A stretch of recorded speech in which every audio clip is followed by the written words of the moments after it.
I'm excited to come back to Atlantic City this June. I'll be at the Hard Rock Live at the Arena on Friday, June 20th and Saturday, June 21st. Pre-sale tickets are live now with the code TOMMY, T-O-M-M-Y. The rest of my UK tour dates are also this week. I'll be in London tomorrow, Nottingham and Cardiff this weekend. Get your tickets at tomsegura.com/tour. Thank you, and I'll see you guys there. Welcome to your mom's house.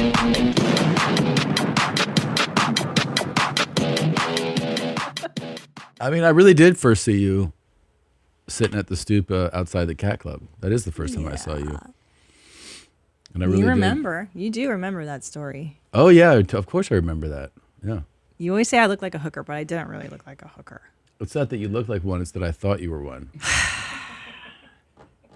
You had on fishnets, knee-high boots. You were smoking a cigarette. You were kind of like, I've been out here. I've been working. What's going on? Did not say that. Yeah. Okay, so then you go, but you knew that I was dating a guy. No, I didn't know right away, obviously. I was trying to I was like, she's cute, playing it cool. Yeah. Right? And then can I talk to you for a second? I was like, let me holler at you for a second. And then, yeah, I just remember, I probably didn't figure, I can't remember exactly. I didn't find out that night, but it's one of those things where, after we met. Through the grapevine. Kind of either heard it through the grapevine or you go to, do spots and you're like, oh, what's going on with her? And then somebody mentioned. Yeah. And I always had that thing too, where it's like, if somebody's seeing someone, you're just like, okay, you're done. Yeah, you just accept. So it actually probably made us more like just coworkers, right? Like, yes. Yeah. It forced you to get to see me as a person, not just blonde hair and tits a little bit. Right. And I always feel like that's so, I hate, honestly, seeing women as people. Yeah. Because I've never really thought of them that way. Well, they're kind of stupid, right? Yeah. And also it's like, yeah. You guys were kind of made for one thing and one thing only, I feel like. What's that? I think it's pretty obvious. I think three cooking, cleaning. And I'm not really one of those guys. That's like, you gotta clean I don't. I know it's nice that you do, but it's really just be a jizz receptacle, That's your number one priority. I do know this about you. Yeah. Coming and eating are your priorities. Yeah, and I'll figure out the eating on my own. So, the main thing is, what's that tit stitch like, and what that mouth do. Right. So, well, I did when I met you. I had the best pair of tits. I had such good tits because I wasn't fat. I didn't have kids. They were so good when we met. Your tits were you got my tits at prime titty time. It's prime time tits for sure. And then kids, cancer. But guess what? In August, I'm gonna have my deep flap. They're gonna reconstruct my tits out of my belly fat. I'm gonna have a tummy tuck and new tits. You can choose. We can sit down and choose the tits of our dreams. I'm dreaming about when I go to sleep at night. These new tits? Like, tits. Stupid. Nah, but so fucking stupid, huh? Yeah, I guess I should probably, there's people watching who don't know, who are like, what the fuck is going on with this guy's face? They get so upset. They get so bummed out when you're shaved. I know. I was looking at a picture I posted of us on Instagram, and they're just, all the comments are like, Tom's face. It's offensive. I know. It's honestly offensive so to hurtful. me. Yeah, it's like, so hurtful. Come on, it's not that bad. So what happened was we did a live show, YMH Live 10. At this point, it's 2 weeks ago. So if you saw last week's show, that was actually before we recorded. So it's been 2 weeks. Yeah. It was, and I don't think I'm exaggerating, not only the most fun for us, but I think clearly the best live show we've ever done. Hands down the best. It was fucking awesome. Everything went so perfectly. The comedy, the sketches were bangers. Dan Soder, perfect guest. The best. Couldn't have been better. You, by the way, were the belle of the ball. Yes. We all know Tom was Robert Smith of The Cure, and I could not take my eyes off of you. If you're not aware of what happened, if you're like, what is this? Yeah. It's that I committed to the idea of being your fantasy. It was amazing. On the live show, I loved who it. is Robert Smith of The Cure. God, you looked so good. I that's couldn't why stop my face staring is at him. shaved. Look how happy I am. I loved it. You know what the best part is? We were getting ready for the show, and you were talking to the team, and I was like, "Oh my God, Robert Smith's here!" Like I loved it. He looked so good. Look how bummed out you are too. It's so good. I was trying to be his, Yeah. depressed regular kind of. Oh my guy. God, Robert Smith! Are you so happy to be inducted in the Hall of Fame? Not as excited as you, apparently.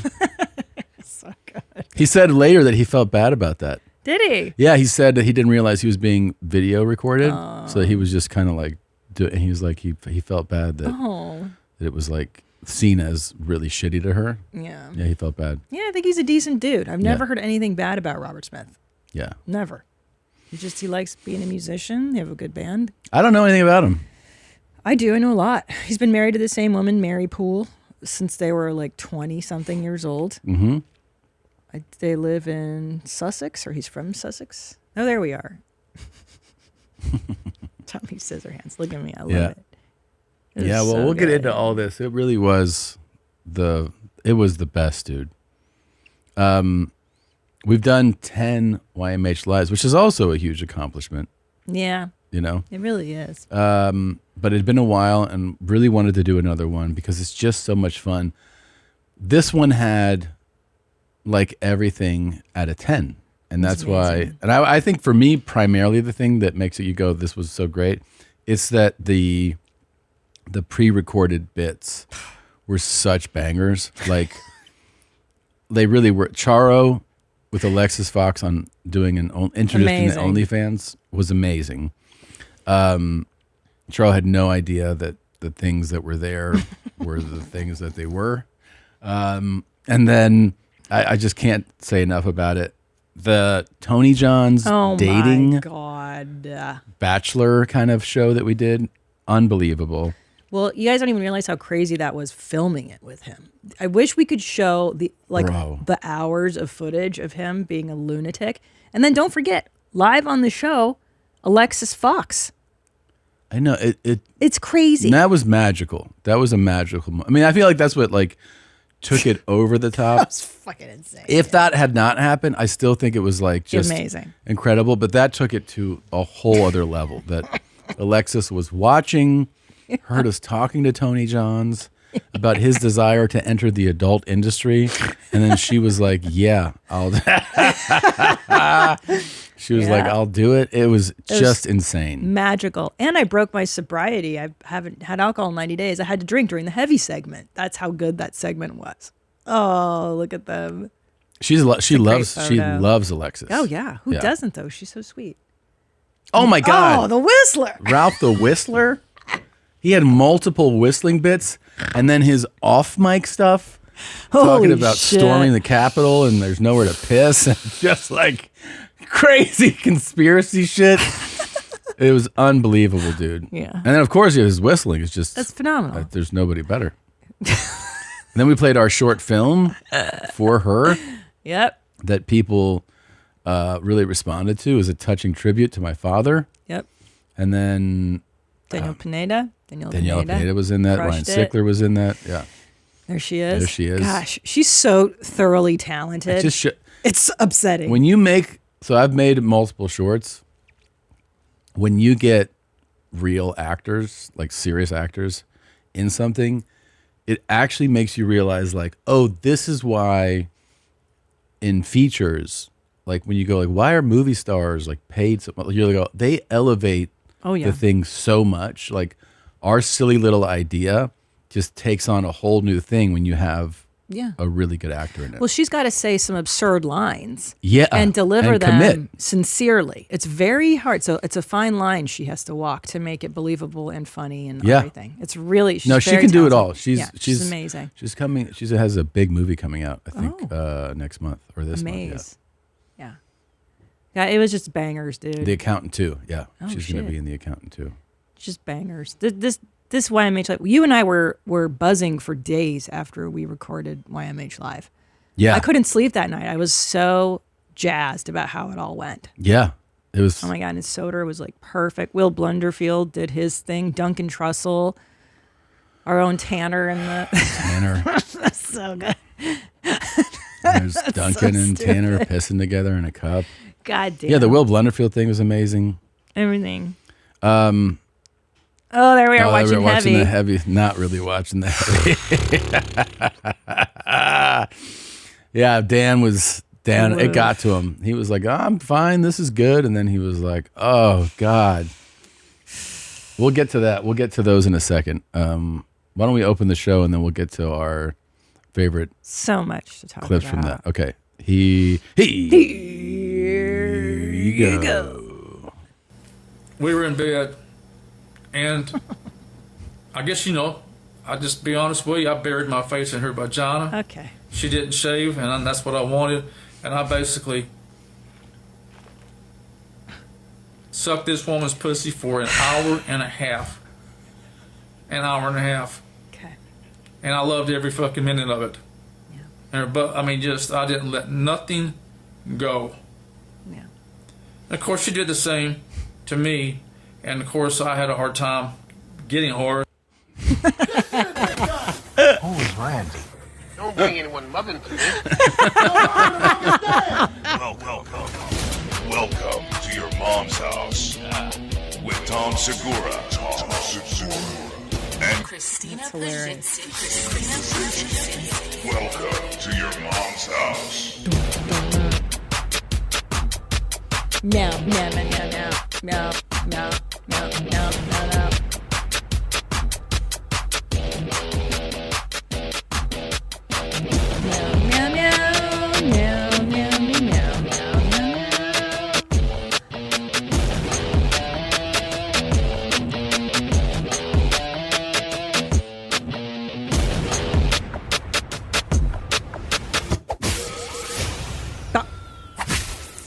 You know that Rogan texts me almost every day. Yeah.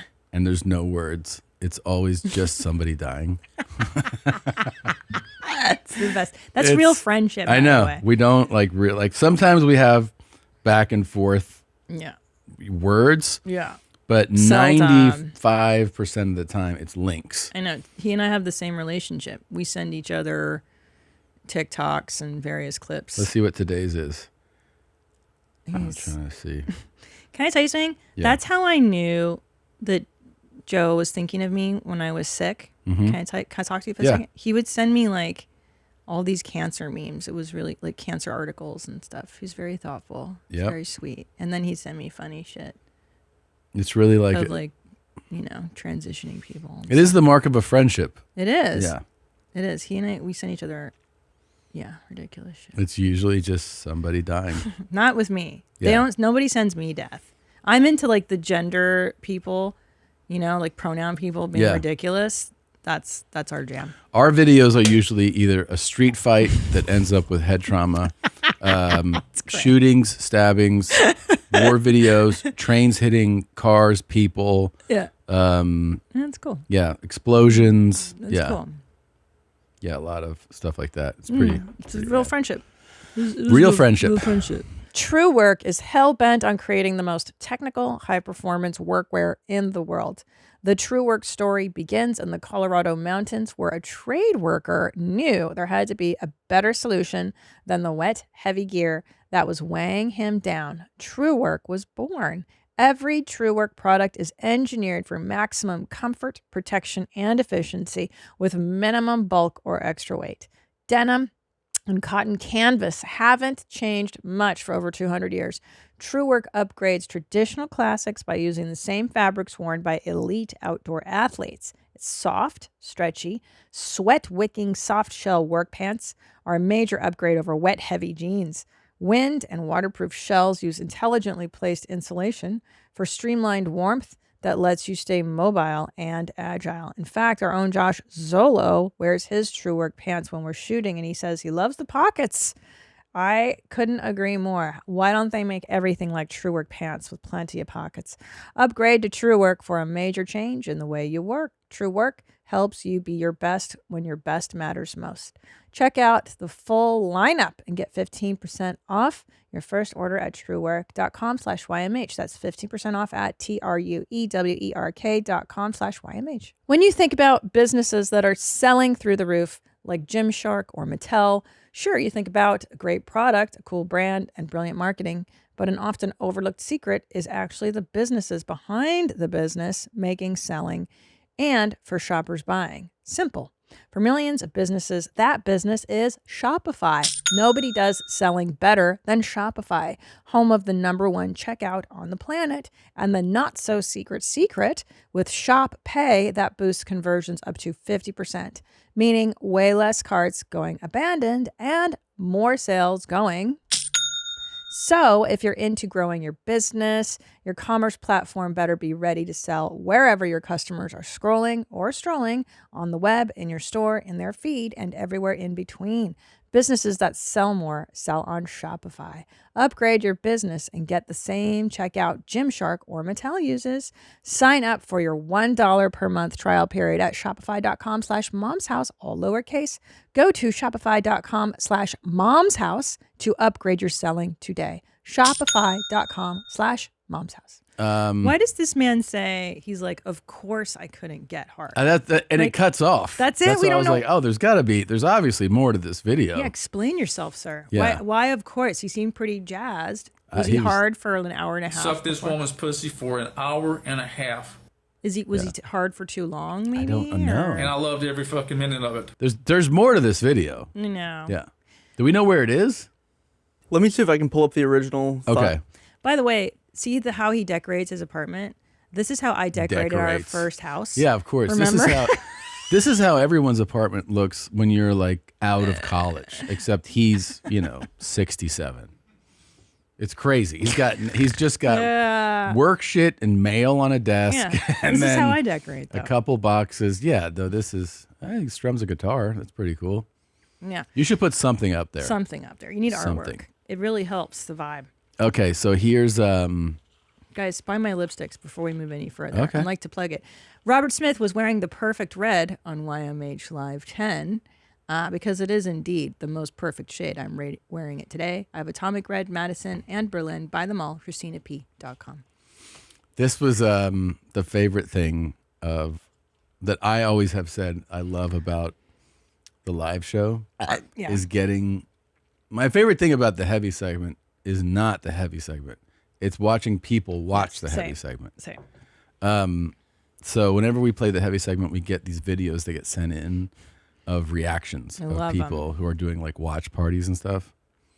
I've never done a YMH Live before, and I've only heard the lore of the heavy segment. And I'm excited to finally see it because I don't think it's gonna get me. Oh. No, please, no. That was the worst one. That was bad. Oh my god, I think I'm gonna pass out. That was gnarly, That dude. was a guy's ankle literally snapping off of his leg. That like it just completely came torn, right off. skin and everything. That was insanity. Which was actually, it wasn't even in our heavy bank of clips. It was in our other bank. That was like a sorbet. Yeah, it was supposed to cleanse the palate From as genital we moved on. stuff. Yeah. Oh my god. It's chunky. It's Oh my god. I can't. that's the best. This is awful. I love this stuff, man. Yeah. I love people with pillows and blankets over their eyes. I'm this guy. I wasn't done. You're listening. Why are you fucking done? I love it, dude. I love it. Look at her face. Poop. It's poop. It's poop. She's eating the poop. You. Ah! You. Ew, dude. Ew. No. What the fuck? Yeah, it's so gnarly. Look at her The cat. cat is like, what? What is it? Oh, it's so Fuck, bad. dude. And then even here in the office, the live show was streaming into the conference room, which had like 20 people in it. And Alan was like, I have to watch it. Like he told him he had to watch it.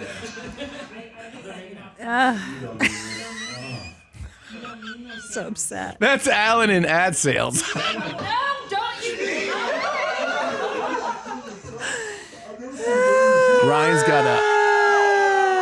Ryan's got his hoodie over his eyes. Leanna.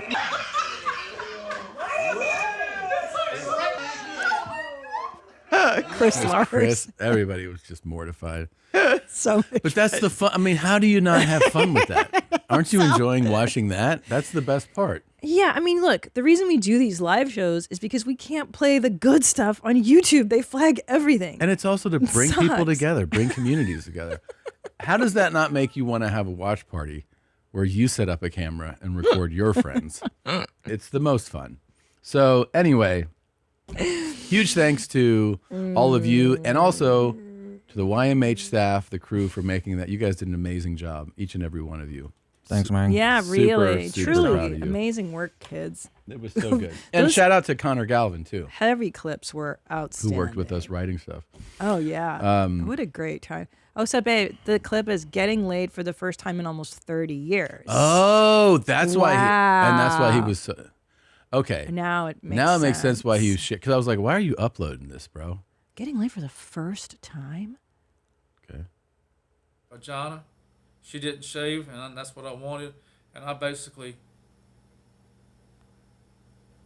sucked this woman's pussy for an hour and a half. Well, it's 30 Wow. years. Yeah. An hour and a half. He felt the need to document. course. And I loved every fucking minute of it. Sure, man. Congratulations. Yeah. But, I mean, I didn't let nothing go. Right. Yeah, we got it. And of course, she did the same to me. Yeah. And of course, I had a hard time getting hard. And she didn't, she understood, but I made up for it orally. Jesus. So I'm in this bed with this attractive woman, clean, don't have a scar on her, don't smoke. And she, it was just enjoyable. She was there to serve me.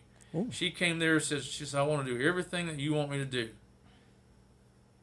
She said, I want everything. I want to do everything. And she did anything that you can think of. Every sex can't act believe it. imaginable. You can't believe You a woman- think about it. Rimming, every fantasy I'd ever seen on porn. And she loved every bit of it. And she basically orgasmed I don't know how many times on my face. Yeah. Sure. Tight. I can't believe I'm telling this video. But this is what happened to me on December the 30th. I'll check my calendar again.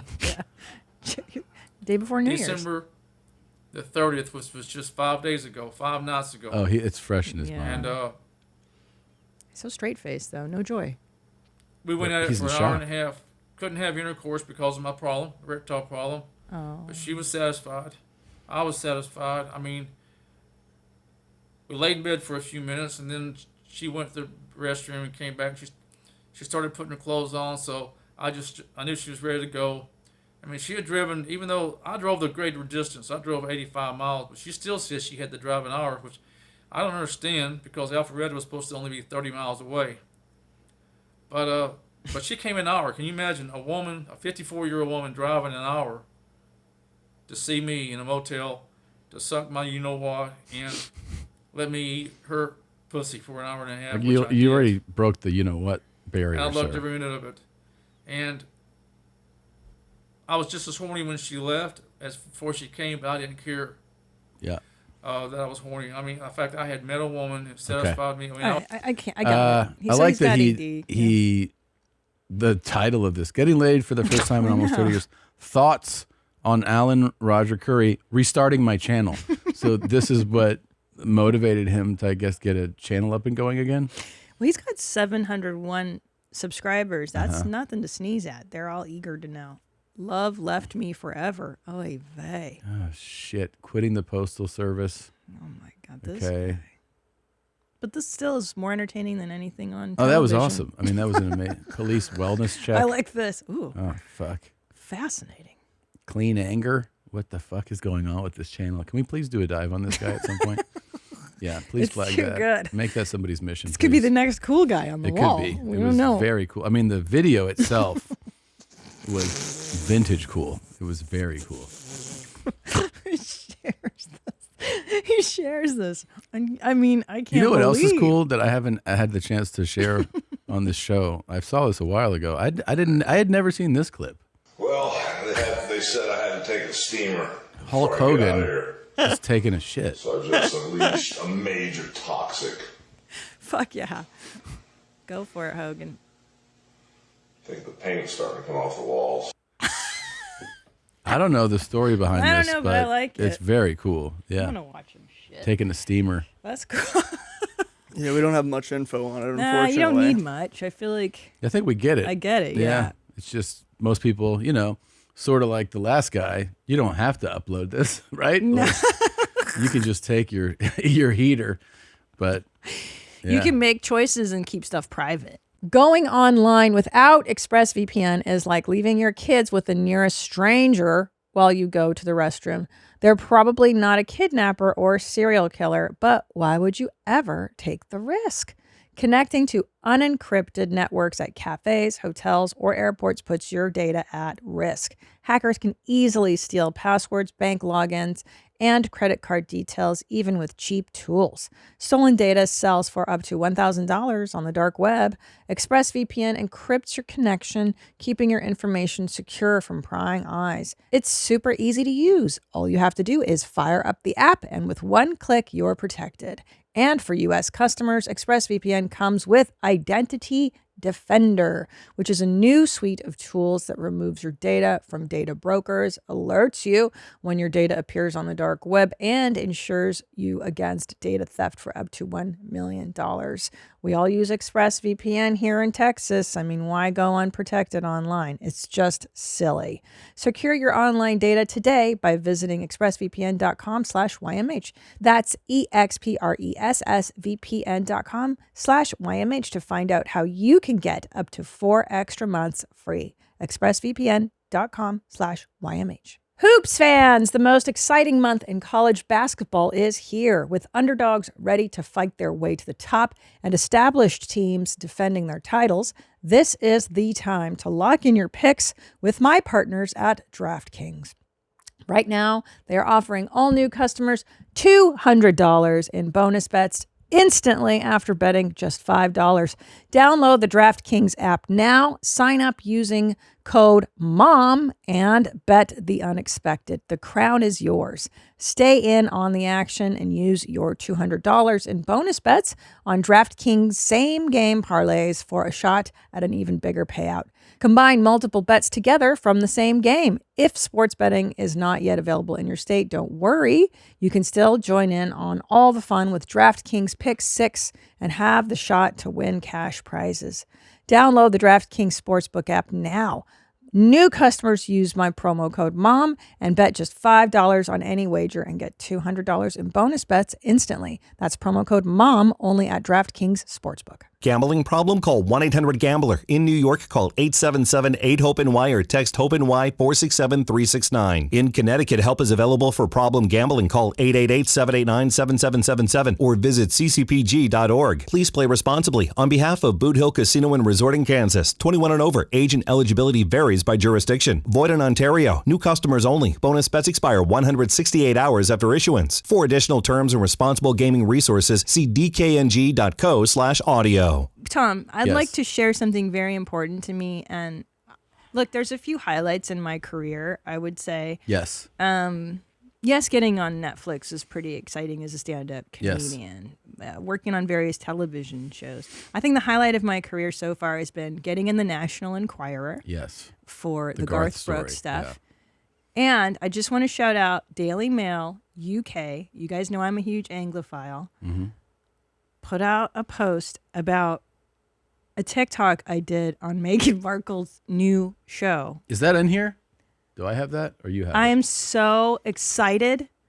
Netflix comedian Christina P gives scathing review of Meghan Markle's new cookery show, telling fans she's no Martha fucking Stewart. You better believe it. Oh, they're posting. All right. I'm watching the new Meghan Markle. Wow. You don't have to- I'm sorry. Meghan Sussex cooking show, craft show. I don't know what Nice the lipstick. show is. Thanks. On It's Netflix. perfect red. Is inauthentic, is not fun. Is that a reason to hate it? No, it's not. I think I don't like that she's here's what it is. When Martha Stewart came out with her how homekeeping type shows back in the 90s or the 80s or whatever. I remember women being like, yeah, right. Like, who's at home making their own beeswax candles? Yeah, right. Who's making their own croutons from scratch? Well, you know who was? Martha Stewart. Martha Stewart was, because that's who she was. That's who she is. She was doing all this crafty stuff even when the cameras weren't rolling. That's a good point, and that is probably one of the main criticisms of Meghan is that people find it to be inauthentic. I'll tell you something And else. scroll down. Oh, it's fantastic. You got a whole. They wrote such a write-up. complimentary article, and by the way, I'm so thrilled to be in the UK news because, let me tell you, my love of the royal family. Yeah. I Authentic. It's authentic. I read books about these people. I'm interested. I'm not a British citizen, so I don't have the same relationship the Brits do to their monarchy. Yeah. But I'm fascinated by their system that's Yeah. existed for hundreds and hundreds of years. And I've read books about Meghan Markle. Had a lot of time when I had breast cancer. Yeah. Let me tell you something about her. Yeah. Can I tell you? Please. I've read books that are pro-Meghan and books that are pro-monarchy. Here's what I've deduced about her, because I don't go after people lightly. I really don't. Yeah. I do it for a reason. This Meghan Markle is beautiful, stylish, manipulative. She's a fame-seeking, money-seeking succubus, right? And here's the problem, which is fine, by the way, because Hollywood is full of succubus. The problem is there's no talent.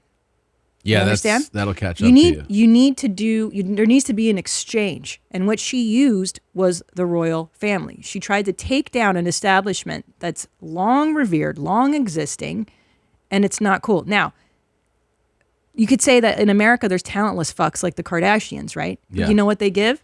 Tits, ass. They give us a reality show where they show us their bad relationships and their dad who became a woman and all that stuff. That's still entertaining. She's pretending to be perfect and using the Sussex name. Now, Harry H, she calls him H, not Harry, H, is not without fault too, because he wants out of that goddamn family, right? Right. So he did the chicken shit move. Instead of saying to daddy and granny, I don't want to be in the family, he married a bitch, and then she takes the fall for this. You understand? Yes. But she is a big phony. She just wants fame and money and celebrity, but she doesn't want to do anything for it. I gotta That's tell the you, problem. That's the problem. I don't think this is going to help you get invited to Buckingham Palace. Hey, I'm Team Middleton. Team Middleton all day long. They get the. She knew the rules going into this family. Give me a break. She pretends like, oh, I didn't know. Yes, you did, bitch. Yes, So you did. Kate and William, right? Yeah. They're there. They're the ones that are going to. They're holding it They're down. still in good Yeah. graces. Obviously, they're the royal couple now. Yes. Because aren't Harry and Meghan not even considered royals So anymore? here's the deal, man. So here's what happened. They went to the Queen when the Queen was alive and said, we kind of want to do like a halfway royal thing. You know, maybe we do some duties, but not all. But that's not how they work, the royals. Either you're a working royal, or you're out. The reason being, the taxpayers fund this stuff, okay? So there's you can't do your side businesses and make money and be a working royal, because working royals do good for the public. Their whole thing is like showing up at a hospital weren't they opening. ousted? So what happened is the Queen basically was like, no, this is not how this works. You're either in or out. What are you going to do? We're out. Okay, see you later. So they pull their security because they're not working royals. Why should the taxpayers fund their security? Yeah. He's got enough money from Princess Diana's trust. He can pay for his own security. And then Meghan, this is totally shameless. This is why I don't like her too. Just from a human level, you're in this new family. You don't like your in-laws. Okay, fine.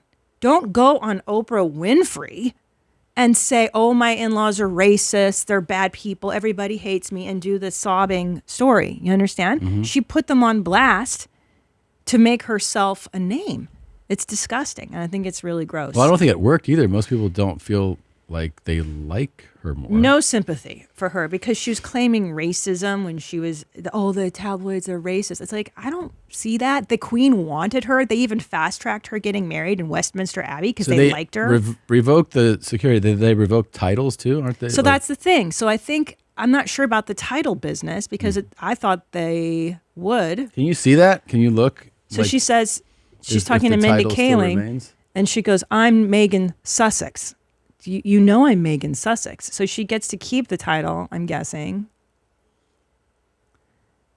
But you can't say you're a Sussex and carry title while you're not a working royal. It's like, dude. So it says the royal. I don't know when this was printed. Go up. When is this? Royal family prepared to sanction removal of Prince Harry and Meghan Sussex titles amid new bombshells. When is this printed? This was last week. Oh, okay. Yeah, I so mean, the Duke and Duchess of Sussex have pivoted away from publicity speaking about the royal family for over the last year. The royal family are prepared to sanction the removal of Prince Harry and Meghan's Sussex titles if the couple release further damaging bombshell claims about the monarchy, according to a royal source. The Duchess Sussex hit out at the firm in a 2021 interview with Oprah Winfrey. That's the one you just, after she stepped down as a working royal. In January of 2023, Prince Harry released his autobiography titled Spare, which I read, which provided intimate details about his relationship and arguments with senior members of the royal family. It would take an act of parliament to take away the couple's Sussex title, but according to the Mail, a royal source has said it is still considered a potential sanction that could be explored if any further bombshell interviews or books are released. Good. So they still have their title. So here's the deal, but here's a real fun part about Okay. all this. Okay, so she's on this stupid show. She's pretending to be a Martha Stewart, right? Yeah. She's like, I'm harvesting my beeswax, even though she doesn't give a fuck about the bees. There's a beekeeper that comes and does all the work. She's like, my best friend, who's her makeup artist that she's been on payroll for a million years, is coming over. I'm gonna make him some bath salts and put them in. Like, first of all, who the fuck is taking a bath when you're a guest at somebody's house? It's so fucking gross. Anyway, what was I gonna say? I'm so fired up about her. I see this. Jesus. Fuck. Oh, the point of the story is, I've read numerous accounts of her.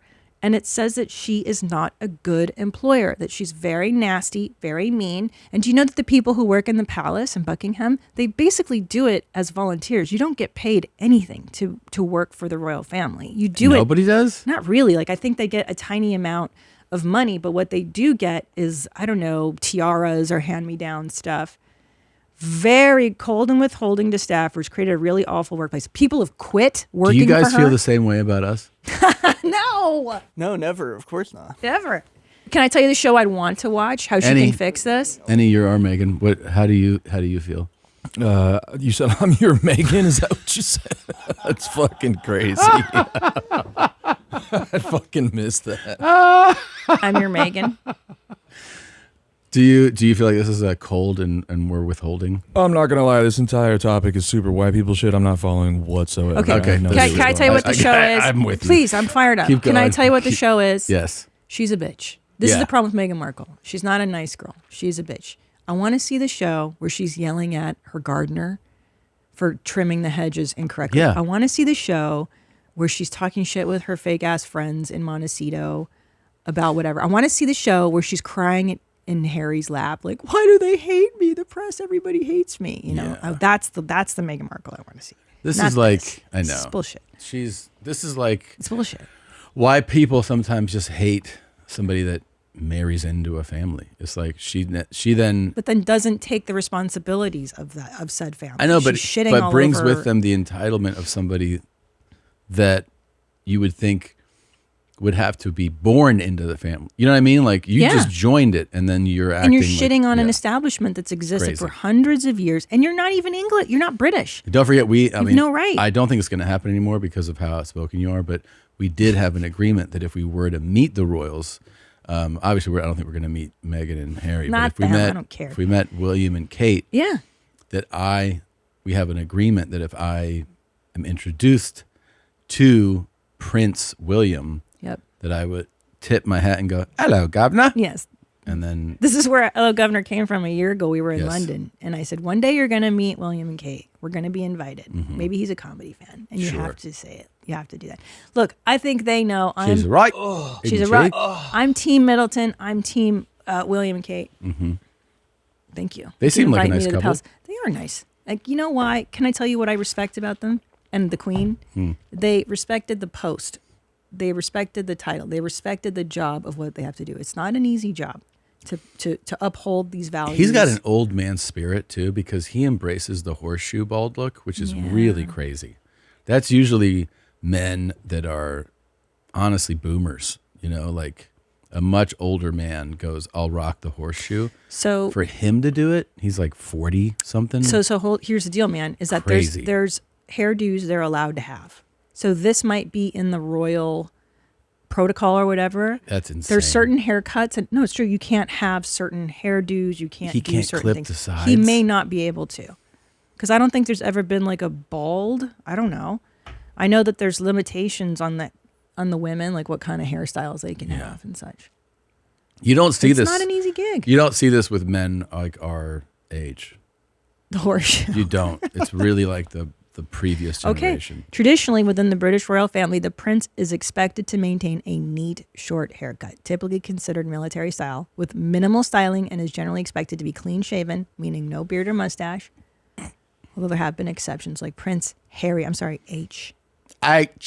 The Duchess of Sucks. She sucks. Hello, H. She's the worst. All right. Well, Such a phony. I can't take it. It hurts to watch her stupid fucking show.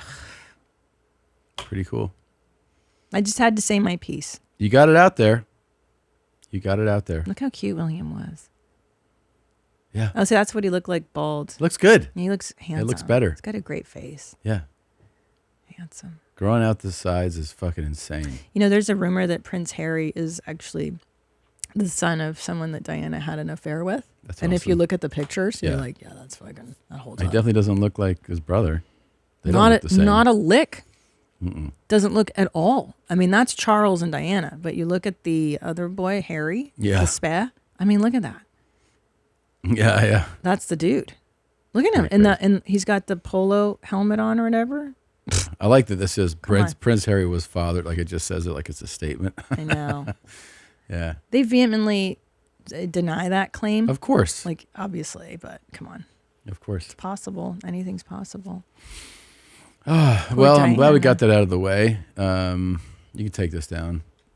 You know, you don't care enough. anything for these. They're so we did. We just interesting. gave it like fucking 20 minutes. What are you talking about? Jesus. I'm We're very good. passionate about this. I mean, your passion is felt. Everybody gets it now. I'm They very know. invested. Okay. We got it. I just wish you shared my interest. I definitely now I feel do. ashamed. Don't feel ashamed. Here, let's It's get what I care about. You care about sports and cum. This is my sports and cum. Jesus. That's so fucking offensive. It's not what I care about. It's really Wish it's there were really more rude. girls in the office. I'm What? always the only woman caring about girl shit. Okay. Here we go. I finally got a decent foot job, so let's talk about it and rate it 1 through 10. Somebody on Twitter reached out to me and said she gives amazing foot jobs, and I was like, there's absolutely no way. And turns out she was close to me, so I had to try it. I told her, come on, yeah, let's link up. We gonna collab, I'm gonna post it. I did the method. I'm not gonna post the video. I just wanted a free foot job. We linked up. She put like a special type of oil on her feet. And I can't lie, it was pretty decent, but the reason I say it was decent is because what even is a good foot job? There you go.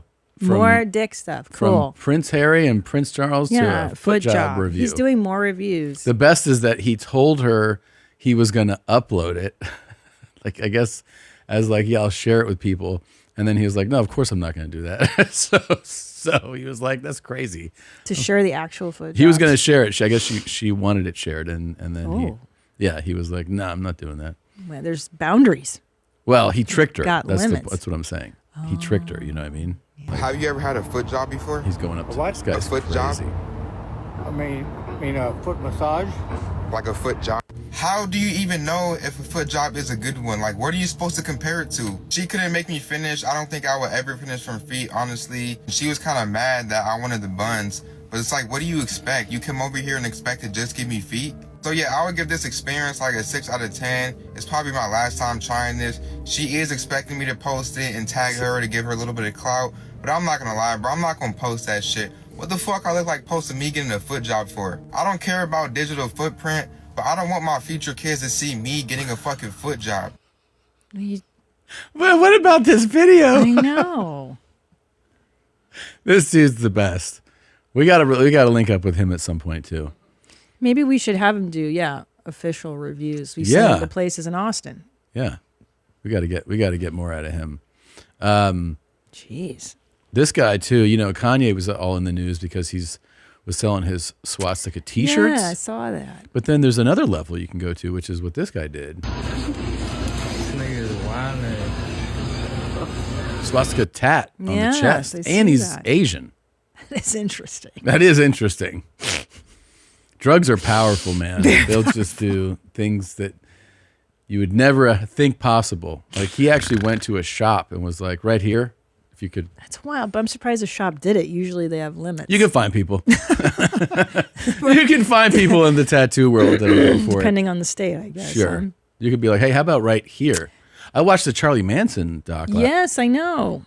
You know everything about your buddy Charlie now. You want to talk about like the rascal of all rascals.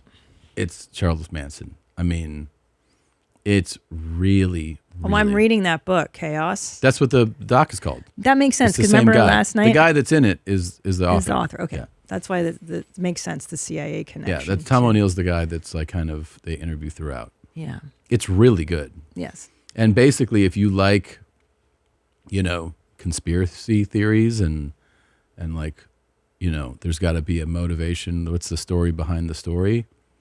This is the book or the documentary for you, because the theory on this is like, okay, how did this guy, why would he do this? How do you get people to commit crimes for you, right? Like people always were like, how does he get his followers to kill people? And that's what the documentary and the book explore. It's basically Charlie Manson went to Northern California after he was let out of prison. He did like an 8-9 year bid in prison. And when he went to Northern California, it was the summer of '67. And this is as the explosion of Summer of Love and hippies and everything is happening, especially in Northern California. Mm-hmm, mm-hmm. There's a health clinic that opens that starts, basically providing services to these people. And one of the people there is a guy by the name of Dr. Jolly. I think his name was Jolly Davis. Jolly West. That's it. Lewis, and his nickname was Jolly. So this guy was doing kind of experimental stuff on people with LSD and hypnosis. And it turns out he was doing it because the CIA was paying him to do it. Mm-hmm. They were funding his research, which is the entire basis of the MK Ultra program, which is pretty well known by people, which is the idea that you could build, the Manchurian Candidate kind of stuff, like get someone to be an emotionless killer and just have them be under complete mind control. He's doing this in this building where this clinic is. In the same building, you know who has an office there? Charles Manson's parole officer. So Charlie is bringing people into this building who are both going to the clinic. Some would say under the oversight of Jolly West, and his parole officer is writing these incredible reviews about Charles Manson, even though he's consistently violating his parole. And they're talking about how well he's doing.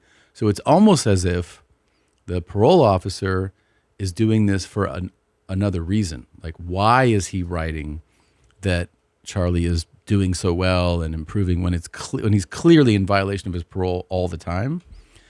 Well, a year after that, Charlie comes back down to LA, moves into the Spawn Ranch, has all these followers. He's drugging them with LSD. He's giving these speeches to them. He's doing sermons. And shortly thereafter, he has like this legion of followers who will do whatever he wants, including killing people. So it's exploring that entire story, and it's pretty crazy. Well, I'm reading the book, and it goes into great detail, the murder of Sharon Tate and the people in the house and how they did it. I mean, literally the first, I'd say, quarter of the book is just outlining the brutality with which these people carried out. So it's so Oh, it's just hard to read. The doc, it goes into really great detail about the murders as well and the investigation and basically how lackluster the LAPD. Yes, they knew. They knew. The investigation. They didn't get It took months before they even. And the showed second up at the murder ranch. that happened. The LaBiancas the next day. Yes, Yeah. they were just like family business owners. They weren't show business. They weren't like, you know what I mean? And the public word It's so sad. from LAPD was that they said the LaBianca and the Tate murders were not related at the time. This is what they put out publicly, and everyone was like, "What?" Yeah, it was they the sure same seem like they're style. related. Painted the same words on the walls, and Mhm. it's a mind fuck. The whole story is, but it's a really good watch. Charlie Manson. Usually, you and I don't overlap in our interests of this know. nature. You're not interested in the Royals. Got it. Noted. Mm-hmm. I'm not always interested in murder. But you and I and our Venn diagram of interests, I like Charlie. Maybe because it's an LA guy. Maybe it's that he's a unifier. Maybe the guy's actually. Yep. I mean, he's a pretty neat guy. He's a pretty cool guy. He's into peace and love and LSD. We both like music. He was a musician. He was a musician. Yeah. Well, so they say that he wanted to kill the Tates, right? What was the he didn't want to kill the Tates. No, he didn't want to kill him either. That's who he wanted to kill. The music guy that No. rejected him or something? Terry Melcher. So the problem was that Terry Melcher used to live at Cielo Drive, the house that Sharon Tate was in. Yep. Charlie Manson sent them to kill him. Am I right? But he didn't know that he had moved. Not there anymore. So he told the people, kill Terry and kill anybody who's there. Oof. Well, they just showed up and just killed everybody who was there. It was brutal. And the person who they didn't kill was the guy that didn't live there anymore, which was the guy they wanted to kill. Yeah. And they strung them up. You know that? The bodies. Hung them up. Who? The Manson killers. They strung up the bodies. I mean, hung them up. Tate was on the floor. Ugh. No, she was on the floor then when they found her, but they hung her up. I think they slit the bodies. They like hung them up in the rafters or something and did some shit like that. That's what it said in the book. Yeah. I don't know. I didn't see that. Well, maybe they didn't detail it, All right.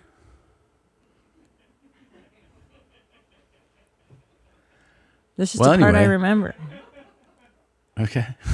What? Okay. I mean, yeah, sure. It was gnarly. And you know what, too, is that I had a business meeting one time at this house, the Sharon Tate murder house, because the guy is a big television producer of like a family sitcom show, bought the house, changed the numeric address. And I asked him, I was like, hey, just curious, why would somebody buy the Sharon Tate murder house? This is pretty notorious. And he goes, well, it turns out murder land is discount land. So instead of paying $6 million, I paid $4 million, whatever. And you're like, that really?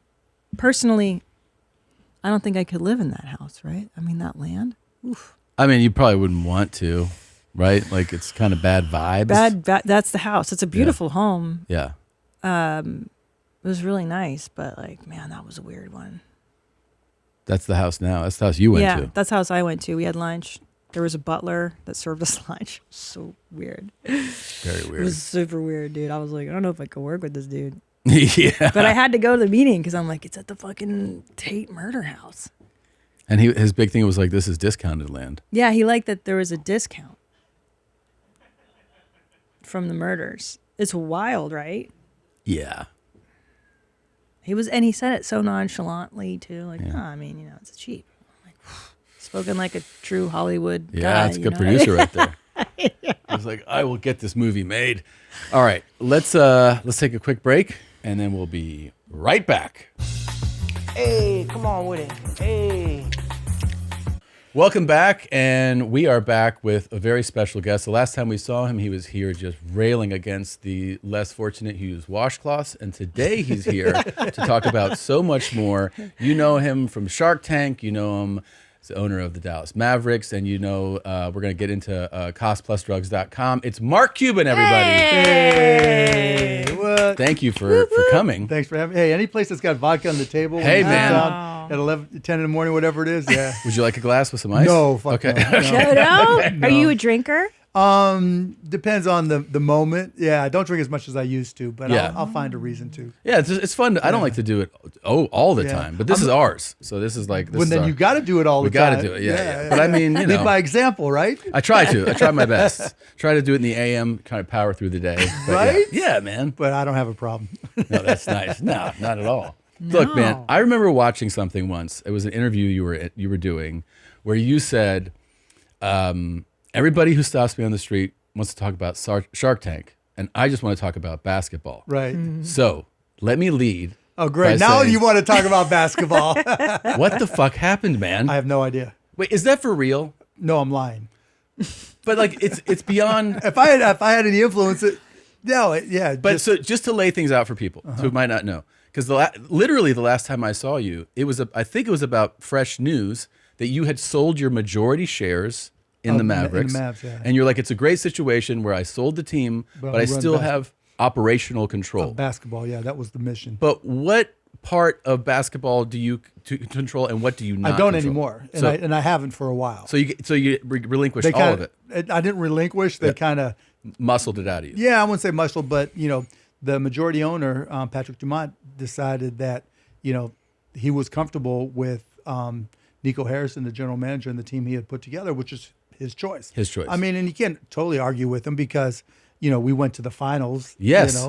Now I could tell you, but yeah, it was his choice, and he made his choice, and so I'm just a fan now. You were in the position of having some. That was when I originally sold the team. That originally was what was supposed to happen. Okay. And then over time, and initially it was, and then over time it was like, okay, and Nico we trust, and so here we are. So I have to imagine that of course we're talking about Luka being traded, which was, I think, in like, we're not, similar-ish in like the biggest trade in American sports that I remember Herschel Walker being traded. Remember that when you're like, what the fuck? Yeah. It was crazy. That turned around the Cowboys. It was great. Yeah. But like, I imagine your phone blew up a lot. Well, I was in Florida at Okay. a conference, and I don't know, 11 at night or whatever it was. Yeah, it was late. Yeah, and I get a text, and it was from our general manager, and I thought he was asking me what I thought,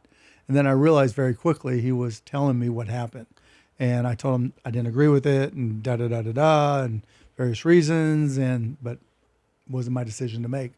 Wow. Yeah. And for people on the outside, I know a lot of people in Dallas, it was pretty well reported, were very upset. Oh yeah, my family, my daughter was at a party and had to hide. Really? When it came out. Oh yeah, and still, like, I was here at South by Southwest.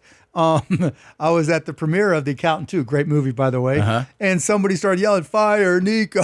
I'm like, Wow. But it's like the new "Let's Go Brandon." yeah, exactly. But this is like, it's so insane to people that when you have, Luka's a legit, like, generational talent. You don't have to convince me. But it's yeah. I don't get it either. You don't get it either. No. And it is one of these things that, as people have said early on, like, time will tell. Like, yeah, that's the way all trades work. Yeah.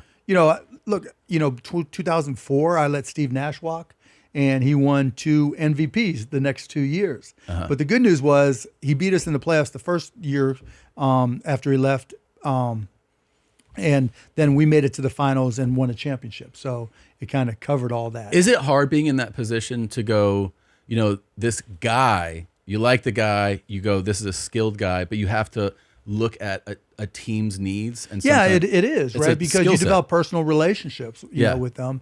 And like, I loved Luka, right? We weren't best buddies, but I would text him all the time and DM him and, try to, I would give him all these motivational quotes, even gave him books to read and stuff to read, and so we had a good relationship, got along great with his dad. I was just as dumbfounded as everybody else. Yeah. And then the current rumor mill is that they're going to talking about waiving Kyrie. What? Yeah, man. You don't watch the rumor mill? I don't watch the rumor mill. Yeah, man. No, there's no, that'd make no sense whatsoever. Well, neither did the first one. What? The fucking Luka going. Well, yeah, but okay, you're right. I mean, that didn't make sense. And I love Kyrie too. Maybe they're just trying to get rid of the people I That you like. right? Yeah, maybe that's the whole mission. Somebody comes in, takes over a company, gets rid of the old guys. Maybe you need to do some reverse psychology and talk about how awful they are. Yeah, see if they keep them. I love Kyrie actually. Yeah, no, I mean he's amazing. He's a good dude too. Amazing talent. He's a really good. Both those guys are really good guys. All right, now Christina's like, all right, I don't know anything about No, basketball. I know this guy, Luka, because he's my tribe, right? What is he? Slovenian. Slovenian. Yeah. I get it. Speaks better Spanish than English too. Seriously? Yeah. Shut the front door. Yeah. Seriously? He played for Real Madrid. And when he was 13, he moved to Spain. Yeah. Didn't know the language, learned it, speaks English, Slovenian, all these. Yeah. Isn't that crazy? Yeah. Kobe was like that too with Italy, right? Yeah. Kobe, he spoke great Italian. I'm excited. I really want to see this guy. Like, I'm so excited to watch what happens. Like, I'm such a fan of his and this story. I mean, I just want to see what. I know we're not allowed to cheer for the Lakers here, but I just want to see what happens with him. Yeah, it's just brutal. It's painful no matter how you look at it. Yeah.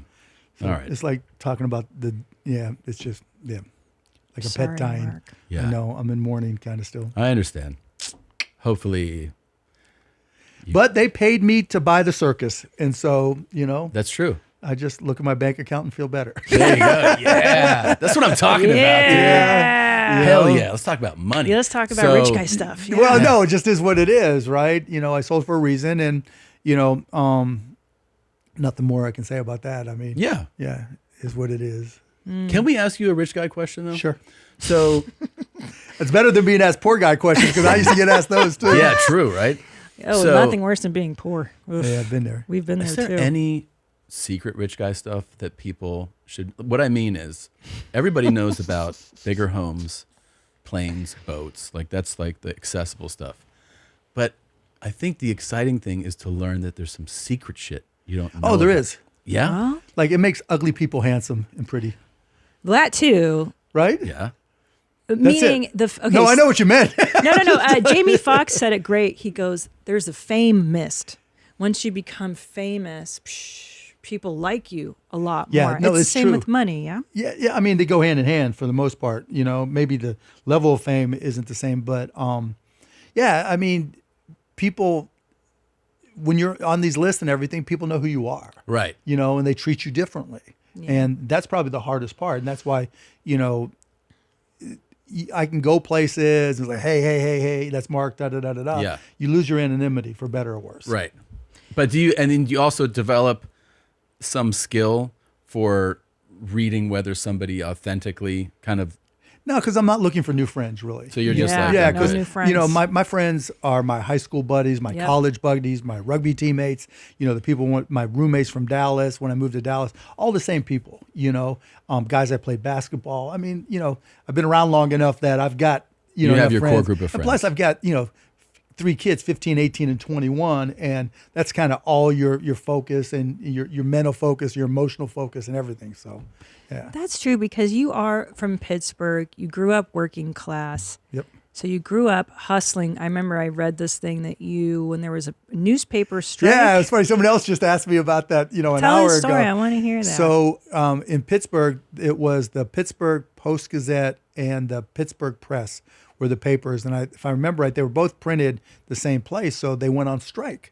And so there were no newspapers. And so I had a 1966 Buick LeSabre, a big old boat. Mm-hmm. And me and my buddies piled into the car and drove to Cleveland. And back then, the newspapers were like a quarter each or whatever, I don't know. And so we had, rolls and rolls of change. And we just we waited for the newspapers to come out. And we went and hunted down every Cleveland plain dealer truck that we could find and just tried to bought out literally all the papers that would fit in our car. Mm-hmm. And so we then drove back to Pittsburgh and stood on the corners in the morning, because we went, midnight the night before, got back to Pittsburgh, 6 a.m.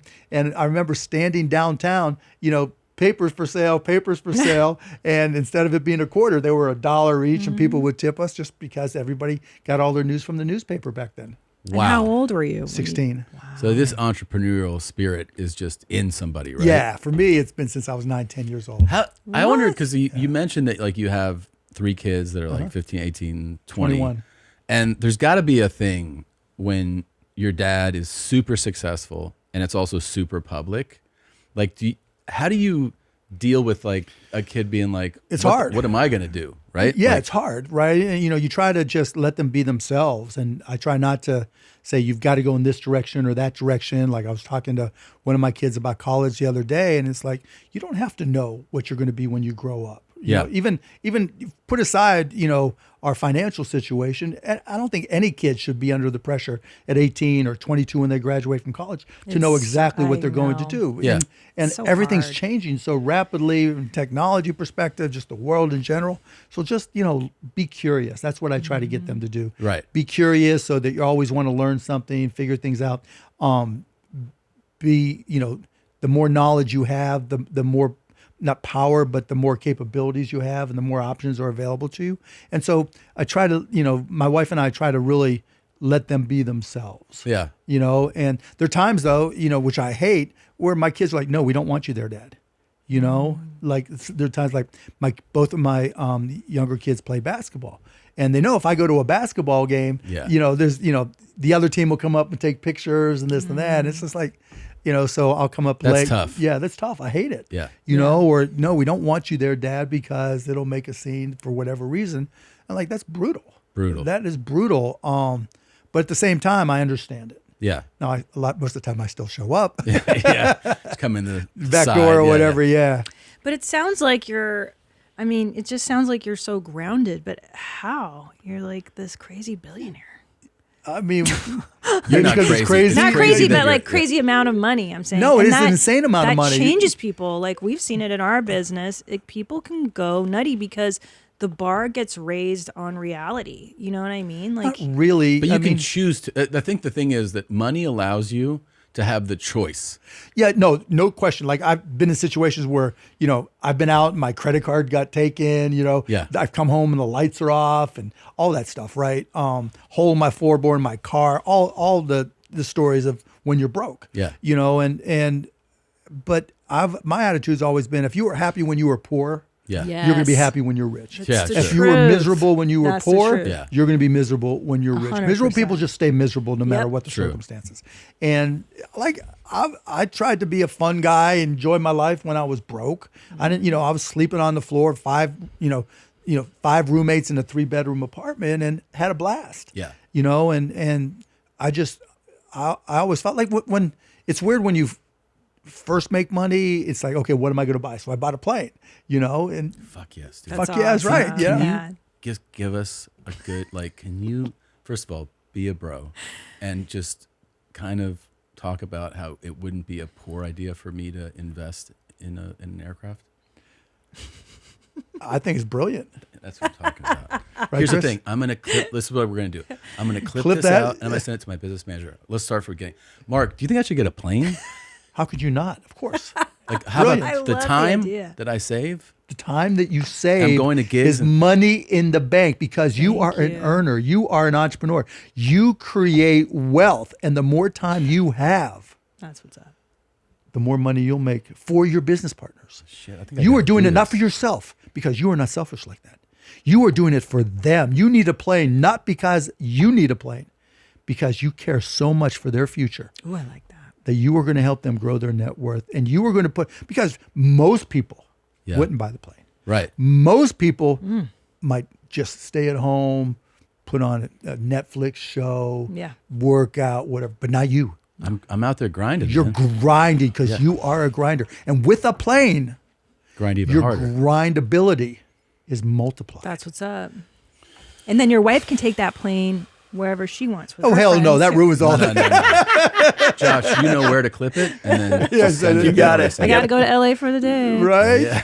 Fuck yeah. Can I dude. ask you, what did you read a lot? How did you Yeah. learn? Who, are you reading Napoleon Hill? Who are you No, I reading? did, though. Do you know Yeah, so that did I. I read your book. Me too. How to win the sport of business? Yes. Short and sweet. Yep. Yes, but you know what? It's so informed. First of all, it got me fired up. It's called How to Win at the Sport of Business. It's Yep. like 64 pages. It's There you go. great. The thing that I also get is, so many people, you'll hear this thing your whole life. You hear like, man, if I had $1 million or whatever, they go, you'd never see me again. Like, right? And then you see these guys like you super successful guys who you're like, hey, how come you're working? You're like, because that's like my lifeline. That's what I like to do. That's what you enjoy. Yeah, but I love to read, right? To this day, reading, driving around, listening to motivational speeches. Who are you reading? Tell me. Who do you like? There's not anyone. Like now, I just read about artificial intelligence and healthcare. It's not like, oh, I've got this great fiction guy or this biographer. But like when I was just getting to Dallas, I drive around listening to Zig Ziglar, the same motivational tape all the time, over and over. And I drive by the big houses. This is the Yeah, there you go, Zig Ziglar, my man. Great name. Yeah, what a great name. And so it was just anything I could do to get motivated, because the way I always look, particularly in technology, right? The way I always looked at tech was there was the person who or people who created it, and then there was everybody else. Mm-hmm. And I was tied with everybody else. And so if I put in the effort to learn it, that put me ahead of everybody else who was selling it, integrating it, doing whatever. So it was just a question of effort. And that's the way I've always looked at business. If I put in the time, like healthcare with costplusdrugs.com. Oh, you can't disrupt pharmacy. Well, we have. This is it's brilliant amazing business. No, it's killing it. It's killing it. It's called costplusdrugs.com. And most people, when you go to the doctor and get a prescription, and the doctor just says, okay, you need this prescription, what pharmacy do you use? And that's it. Yeah. And you have no idea if you can afford it. You don't know what your copay or your deductible or your coinsurance is. If you have insurance, or if you have high deductible or no insurance, you're screwed, right? Because you have that fear of walking up. Like I was saying, when I was broke, if I needed a prescription, it's terrifying to stand in line. So what we did at costplusdrugs.com, we decided to bring some transparency. So you go to costplusdrugs.com, you put in the name of the medication that you need, and we carry about 2,500 of them. Not all of them, but we're getting there. And first thing that comes up is our cost. We show you what it costs us to buy. What it costs you. Yeah, what it costs us to buy. And so put in Tadalafil, Tadal, it's generic Cialis, and I know you want to know what it costs. Hell yeah, dude. Tada something. Tadalafil. Yeah. So you see, like for 5 milligrams for a 30 count, right? So a whole month, it's only $6.60. Wow. And that's including our 15% markup. And then it's, I think that includes our pharmacy fee as well. So then it's $5 for shipping and handling. So for $11.60. So I'm just telling you, you could get 90 of them. Click on 90. Click on 90. 90 count. Okay, for $9.70, which costs less? A big bag of M&Ms or now 90 generic Cialis? Dude, look at the comparative price. Retail price with other pharmacies. My God, $920. So, but that's not even the point. The bigger point is, what brings more joy to your day? An M&M sitting next to your bed, or generic Cialis? Dude, Cialis. That's what I'm saying. I start my day with this. You know how the birth rate is declining in the United? That's what we're here for, to increase the birth rate. I love it. So everybody out there, get your prescription for Tadalafil or whatever. Can I tell you something about Tadalafil too? Huh? Some people are really married to this idea is that you pop one before you're going to have intercourse. What I like to do is pop it in the morning and just see where the day takes me. I love going to the urinal and being like, look at this guy. Like, it's way more than I thought. It's like morning wood is back. It's back. It's back. It feels great. See, that is the whole mission, right? We are here for every guy of a certain age to have a smile on his face in the morning. If you're going to go sit with the boss and you're asking for a raise, it's way better to do it with a chubby than fully flat. Right? So true. You feel like you sit up. And when you get that plane, let me just tell you. God. Shit. What about the yacht? Do we do the yacht? I'm not a yacht guy. You're not a yacht guy? Because you're stuck. Did you ever charter one though? Yes. And you enjoyed it or no? My family did. Me not as much. You not as much? Yeah, me not as much. What didn't you like? Because I was disconnected from everything. You know, and I don't like that. You know, I run all my businesses 95% via email. Yeah. And so when I'm disconnected, so I can get caught up and put my phone down. That's fine, right? Yeah. But if I don't know how far behind I am, that's just anxiety for me. And does somebody, like everybody, like when there's a thing where no matter who you marry in this world, there's things you accept about a spouse, right? Yeah, of course. Does your wife just has accepted from the beginning, like this guy works, like you're like yeah, she know, but you know, she's very independent. She's super smart, independent. So it's more like my wife is doing her thing. Oh, her thing. Yeah, and I can either come along. Okay. It's up to me, right? She's not waiting on me. That's why I love her, because she's like strong. She does her own thing. She's got things that, her responsibility in the house. And I don't touch it. There's just certain things that I know that's Tiff's. Yeah, I think that's a good way. It's kind of how you have to if you're married to a highly motivated, career-driven man. The woman has to be able to do her own thing. Well, and in this take care of case, the kids she's and more stuff. motivated than I am. She really, What is she into? What does she do? tennis. I like kids. family. Different stuff. Yeah, charity stuff. Yeah, That's nice. Yeah, but she's on the go all the time. That's awesome. Do you have because the show, obviously, Shark Tank is a worldwide, global phenomena. Do you have an immediate bullshit meter thing that goes on when it starts? Like, is there a tell for you? yeah. What's your tell that you're like, this is some bullshit? The number one tell is when they talk about, well, if you only get 1% of this $1 billion market. Oh, okay. Because everybody the says that. valuation is just Well, no, like if I get 1% of $1 billion market, that's $10 million in sales, and it's only $100,000, but you're not going to get 1%. So that's the number one thing. But literally, the hardest part of Shark Tank is coming up with something to say to go out. So the minute they come on and they start talking, I'm not looking for reasons to go in.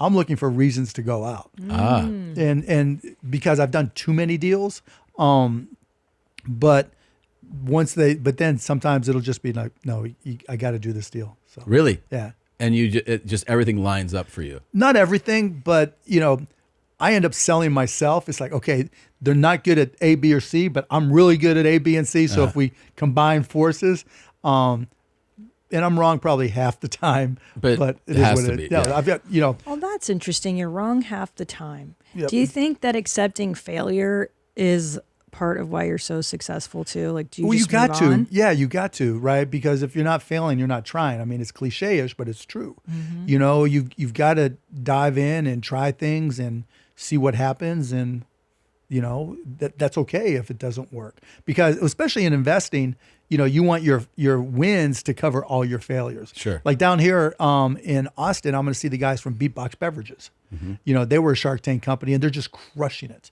They went from struggling initially when they came on the show to through more effort on their own to now being hundreds of millions of dollars in sales. Jesus. And being worth hundreds of millions of dollars as a company.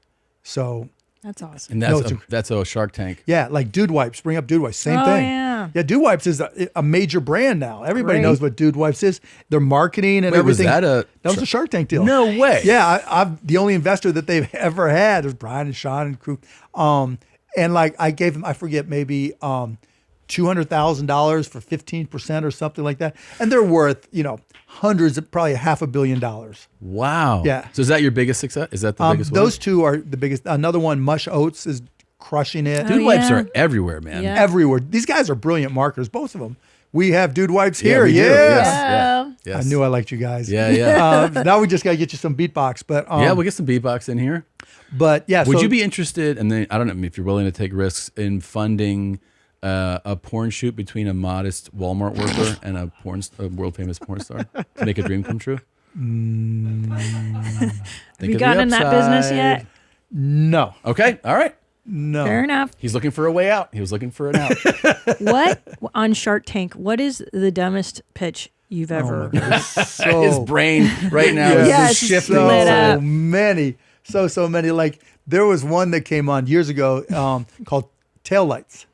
And what it was like a circular thing that had little lights flashing, and it was meant to be attached to the back of someone's jeans for a girl, teenager in particular. Because, shake your tail lights. This guy thought it was a great idea, and it was great TV. And so he had a girl, 16, 17-year-old girl, who turned out to be his niece. And so I said to the girl, I'm like, would you wear this on the date? And she was just so conflicted because her face just dropped. Yeah. Because it was a horrible idea. Sure. Nobody's going to wear it on a date. They're probably Yeah. long gone. But yeah, that was one of the worst. Fart candles. Oh, what? wait, Hold on. yeah. Now you're speaking Whoa, our whoa. language. There you go, right? Yeah. No, different flavored candles, but like, Fart candles. Yeah, Spencer Fart did. scented. Exactly. And when you shart instead of fart, Dude wipes. Dude wipes. There you go. So you get both covered. You get 2 for 1. I can't believe you didn't do fart candles, bro. No, there was like Awakened Bacon. Like in the early days of Shark Tank, they were a lot sillier because people didn't know who we were and what it was. There was another one where there was an alarm clock that made bacon, so you were awakened to bacon. That's right. That's pretty rad. Yeah, it was funny as hell. But what if it caught fire or whatever? Yeah, sure. Your hair's on fire. That's How do you keep hilarious. the bacon fresh too? Like what? There's so many problems. You know that also Yeah, to develop logistically. the prototype, that guy ran that thing. Oh, the guy was great. Wait. The Waken Bacon. The there it Waken is. Bacon. Is he still in? Oh my God. He did. He was like, his whole story is like, Mark Cuban told me no. Awaken, but season 2. Yeah, that's when I was on as a guest. That's hilarious. Oh my God. And then there's the ones that should have been good. Like there's one breathometer. And it was great. It was a personal alcohol detector That's to smart. tell your blood level. This guy, right? And made perfect sense. We all got in. You see a picture with me and him.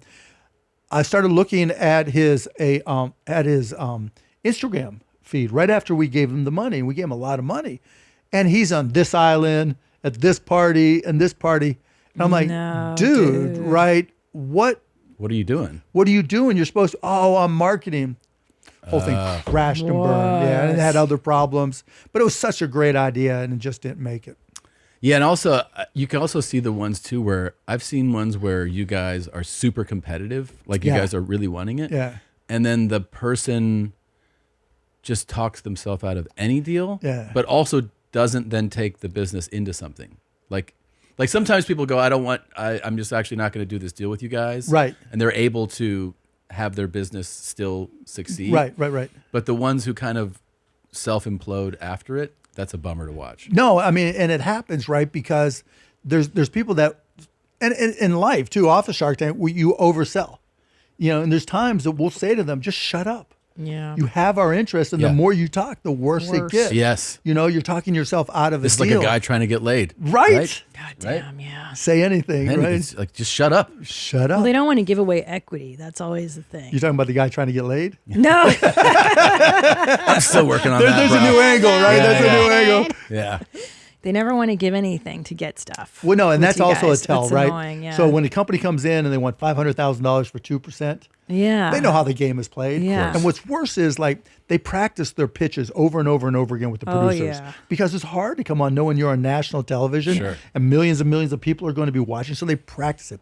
And part of it is what your ask is.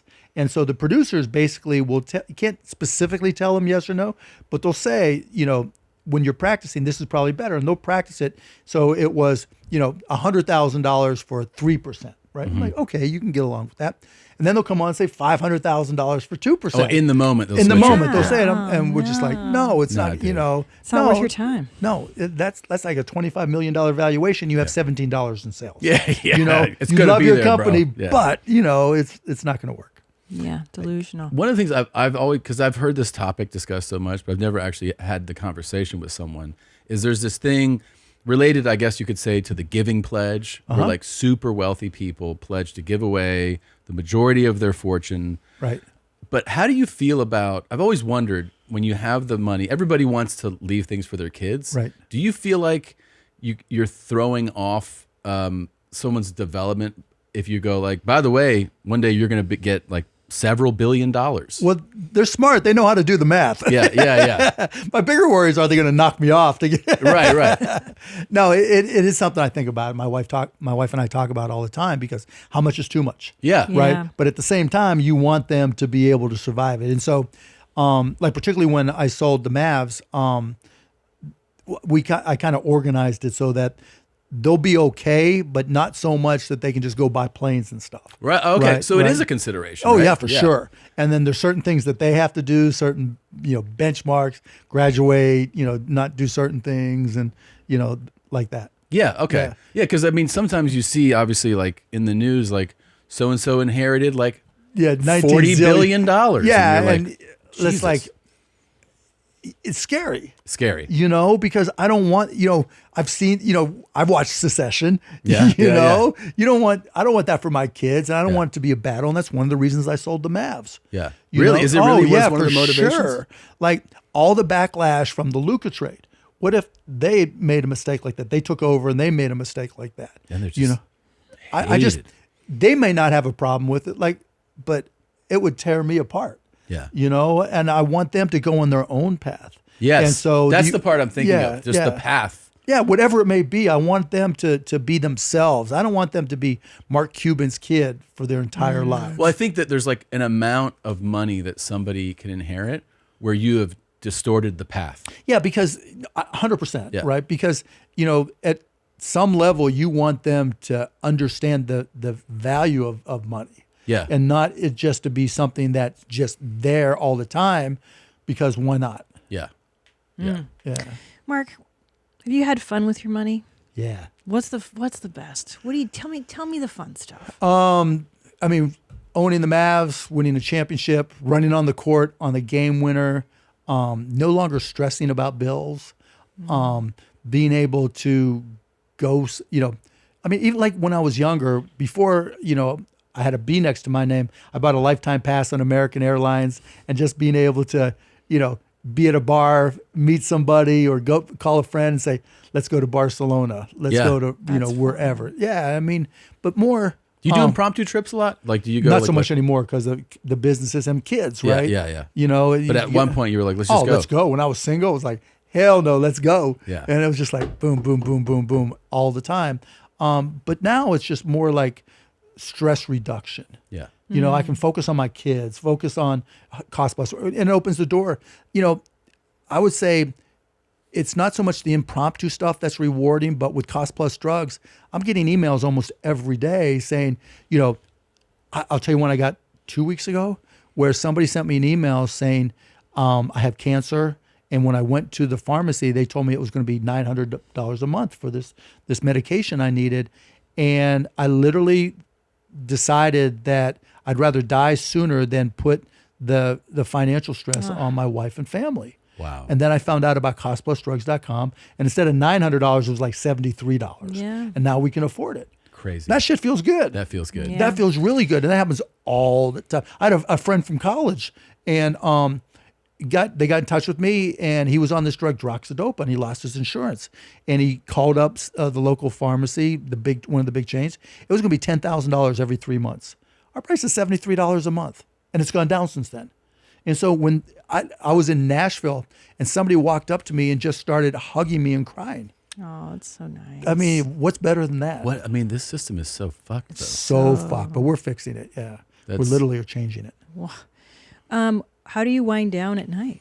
You sound like you're pretty mentally active. Like, what is down to for a guy that's do? so driven, and I don't think there's anything wrong, by the way, with like the fact that somebody loves to work and like loves to do things. But I mean, it's not hard work. It's not like I'm sweating my nuts off no, all I day know, all the but time. I'm saying you love. Here's the thing: you love being in the game. Yeah. Like, and for you, the thrill of competition exists in business. Yeah. And like you want to get involved. I get it. Like I totally get it. But is there a downtime? Fun thing that's not. Yeah, I go to the gym. I work out. Okay. Yeah, I hang out with my kids. Go do their, go to their games. Do you guys do family trips too? Like not so much because they're teenagers. They decide, right? Oh, right.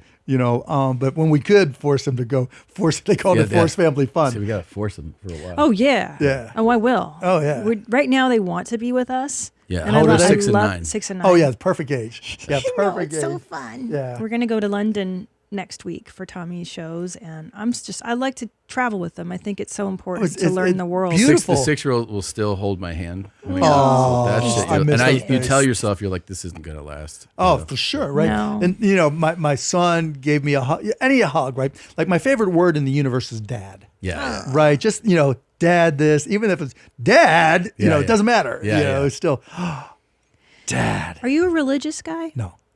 No. I know you're I'm Jewish. Yeah. I mean, I'm culturally religious, if you will, but I'm not going to services. No. And all that kind of stuff. And what do you watch at night? What are you watching? Not, Mavs games, but other than Mavs games, Murder? You watching Charles Manson docs? no, I don't That get was a into the great one. docs. It's just Yeah, I don't. What I in the middle of Night Agent, What's Oh, that? Yeah, on Yeah, Netflix. Oh, I'll give you some better ones. Yeah, they're all good, right? It's just Have like you watched The Agency yet? no, but my wife did. The Agency is fantastic. Like for me, like if I can't make it to the gym and I'm on the bike at home, that's typically when I watch shows. Just anything to distract me while I'm working out. Yeah. Speaking of working out, if you're wealthy, is there any excuse to be out of shape? Yeah, because some people go to dinners and go do all the fancy 9-course dinners that are 9,000 calories. But shouldn't if somebody with those resources, isn't there like you look great? Yes. Thank you. You take care Shouldn't of there yourself. be a certain bar where it's like after you get this many zeros, like next to your name, they're like, "Hey man, you got to start bringing." No, it's not even that because it's like I was fat for a while. I mean, definitely chubby. And it's because I was taking advantage of every opportunity, and like there were no nights off. Right? Yeah. It was just like going out. So I went from being like ripped to being Porky Pig. And it was just like because I was going out and and the pants are getting a little tighter. But then when you get older, it's more just because of age, right? Yeah. Because the consequences are a lot worse. Yes. They are. And so it's like, okay, let me figure out what's best for me and the best way to stay in shape, and plus, I don't drink as much as I used to, and that just made it a lot easier. Yeah. Yeah, you like to drink. I like to drink too, but I got breast cancer, so now I can't. Oh. I'm okay though. I'm totally healed. I'm good. Oh, good. You know, but it's a carcinogen. I'm so bummed because I love alcohol. There's a lot to be said for it, especially when there's a bottle right here. Your willpower is really good. I know. What did you drink? What was your jam? Usually just beer, Bud Light, Miller Light, and you are from Pittsburgh. Yeah, dude. right. Iron City Light if I'm in Pittsburgh. Hell yeah. But then Tito's and soda, Yeah. but only because of the calories, not because I'm a big, I'm not a wine drinker. Osos and soda. Osos and soda, gotta do it. exactly. Texas Osos. made, by the way. All the better reason. Yeah. I never heard of Tito's. I've heard of Osos There and you go. soda. There you go. By the way, Osos. Cut it. When I drink alcohol, it's only Osos. And every now and then I'll add soda. yeah, there you go. That's fine. I like it on ice too. But it sounds like you're not in the trap of like rich guy stuff where stuff isn't exciting anymore. Like, for instance, we found that you can pay a Russian company to take you out on a boat and hunt Somali pirates. Is that something you would be interested in doing? Like to go shoot them and kill them? Well, here's the thing. It's just rolling the dice. So what it is, do they know that the Somali pirates have guns and can shoot back? Well, it's you Russians are wild, bro. So what they do is you got to pay between $7,500 and I think $12,000 to go on a boat that will pass through the strait that usually has Somali pirates. Do they play Russian roulette while they're waiting? And then you just have there like a 50 caliber and like an RPG, and then they're like, if you see one, let her rip. So yeah, it's what the fuck? Man, no, that is not like yeah. Forced family fun? That's not the fun. Hey kids, guess where we're going? That would be a fun They're Cuban only Somali family pirates trip. shoot away, right? They would love that. Or hunting endangered species. You guys don't want to do that? No. See, you're so grounded, man. That's the definition of grounded. That's the Not wanting to definition. shoot Somali But pirates on a boat. the thing is that with the I mean, those are extreme examples, but I think the thing that is like refreshing in a way is that so many people or people that a lot of times have a lot of money, there's just like this entitlement that comes with it. Like I should be able to do it. And we see it. We see it, with very public people like that. That's just not my style. But I mean, there's a lot of people who think I'm a dick, right? And it's just like more, but I like to challenge people intellectually, right? I like to bully up, not bully down, but bully up. You get Yes, into you some do. real X wars. You definitely have it out with people. You let people go Come back and at play me. Oh yeah, I don't mind. Right, challenge me. Yeah. If you can change my mind, fine. I'm here to learn. Yeah. But I like that challenge. So that's probably my other time killer. But I'm more on Blue Sky now than I am on X. What's Blue Sky? Blue Sky is kind of an alternative, and I'm M Cuban there. And they've got like 33 million users, but It's a social media platform. Yeah, it's just it's like the guy who started Twitter started Blue Sky, and it's more extensible. Jack? Jack did. Yeah. Okay. And so, There I'm he on there is. all the time. But it leans where Twitter leans right, Blue Sky leans left. I so got you. if I want to argue politics, Republican politics, I'll be on X. If I want to, argue or support Democratic politics, I'll be on Blue Sky. And is it completely like far-fetched to believe that you would run for office? Yeah, completely. Completely. Yeah. No. Because there was. I wouldn't put my family through that. That's the real why. reason. Yeah. But without the family. Oh yeah, if I was single, it'd be like, let's go. Let's go. Yeah, let's go because it didn't matter. Yeah. That's so true. Wow. It just destroys your private life. It's terrible. I mean, I have no private life as it is, Yeah. but Right. just like the grief. I mean, I sold the Mavs because I just told you I didn't want them to go through the shit, right? Yeah. Now imagine running for president. Oh my God. There's nothing that can prepare anyone for that, really. No. You know, It's and a I could horrible deal with job. it. Yeah, I could deal with it, but it's not even a job that I really want. Yeah. You know? And plus with healthcare and the thing we're working on there, if I can, change healthcare, That's true. I'm happy with that. Yeah. Because no one likes healthcare the way it is. No. So, right. So it's like, okay, that's a win. That's good for the legacy. What's your thing on because you've also been pretty outspoken about AI, right? Like, it's like so there's so many possibilities. Yeah. Like there's no limit. There's no limit. I mean, like in our business, there's a lot of I would say on the creative side, there's a lot of apprehension, resistance. People are Should not be. thrilled with the idea. No, it should be the opposite. But they're not, because what the reason, one of the main reasons is that, like studios, for instance, could and have had AI do treatments, write-ups of things, where writers then see this as like a threat. No, to because you still need to be able to tell a story. Yeah. And you still need to know the beginning, middle, and end. True. And you still need to know your audience. And AI can propose a million things in a second, but then somebody's got to go through and decide what they're going to put their money into. Right. AI is not going to, hit your bank account and then produce a movie for you, produce a podcast or whatever. Sure. And using the technology, you guys could extend. So, like, have you guys looked at Notebook LM? No. Oh my God. So bring up Notebook LM, the podcast feature. Okay. It is insane. So literally, like you've got your rundown list, you could feed your rundown list into it and have it go look up things and do summaries of all those things, and then have it create a podcast. What? And the podcast sounds like real. Wait, I don't understand. So, like, I'm into listening to an advice podcast. I'm listening to Joe Rogan. I'm listening to whatever, a murder podcast. And it mashes the three together? No. So, like, you just want to do a general podcast like this about all the different topics, like a traditional radio show type thing, right? And you take your rundown list like you guys have. And right. Like you guys had all your topics. I see what you're saying. Sorry. And so all your topics, Gotcha. right? And then you send it out and say, do the homework on these with we should do that. And then put it in there, and they'll have these two people talking just like we're talking. Oh, my God. Oh, and it's insane. It's insane. Like for business, it's great because like you can take your training manuals, your onboarding manuals, all these different things. And because kids particularly, they don't want to read, they just want to listen. So you can be walking, taking your walk or on a bike or whatever, and listening to, your training guidelines that sounds like a regular podcast and they make it entertaining. But that sounds kind of scary on one end. But you can start training it to do the things that you want it to do with your voices. So if you wanted to pick the topics and fill in the information you want discussed in this podcast, instead of having one and all, the shows the way you have now, you can add 1,000 of them. That's amazing. Yeah. And I mean, it's just. What's this? This is an actual audio example of it? Ever feel like you're just drowning in information? Oh, tell me about it. These are the two We're talking people. research papers, articles, Yeah. like even a It's whole our show, shelf Tom. of books on one topic. Right. And you just need to like get a handle on it all. It's a struggle. Yeah. And there's got to be a better way. Oh, there definitely is. Well, that's what we're diving into today. Okay. Notebook LM. Interesting. Oh, my God.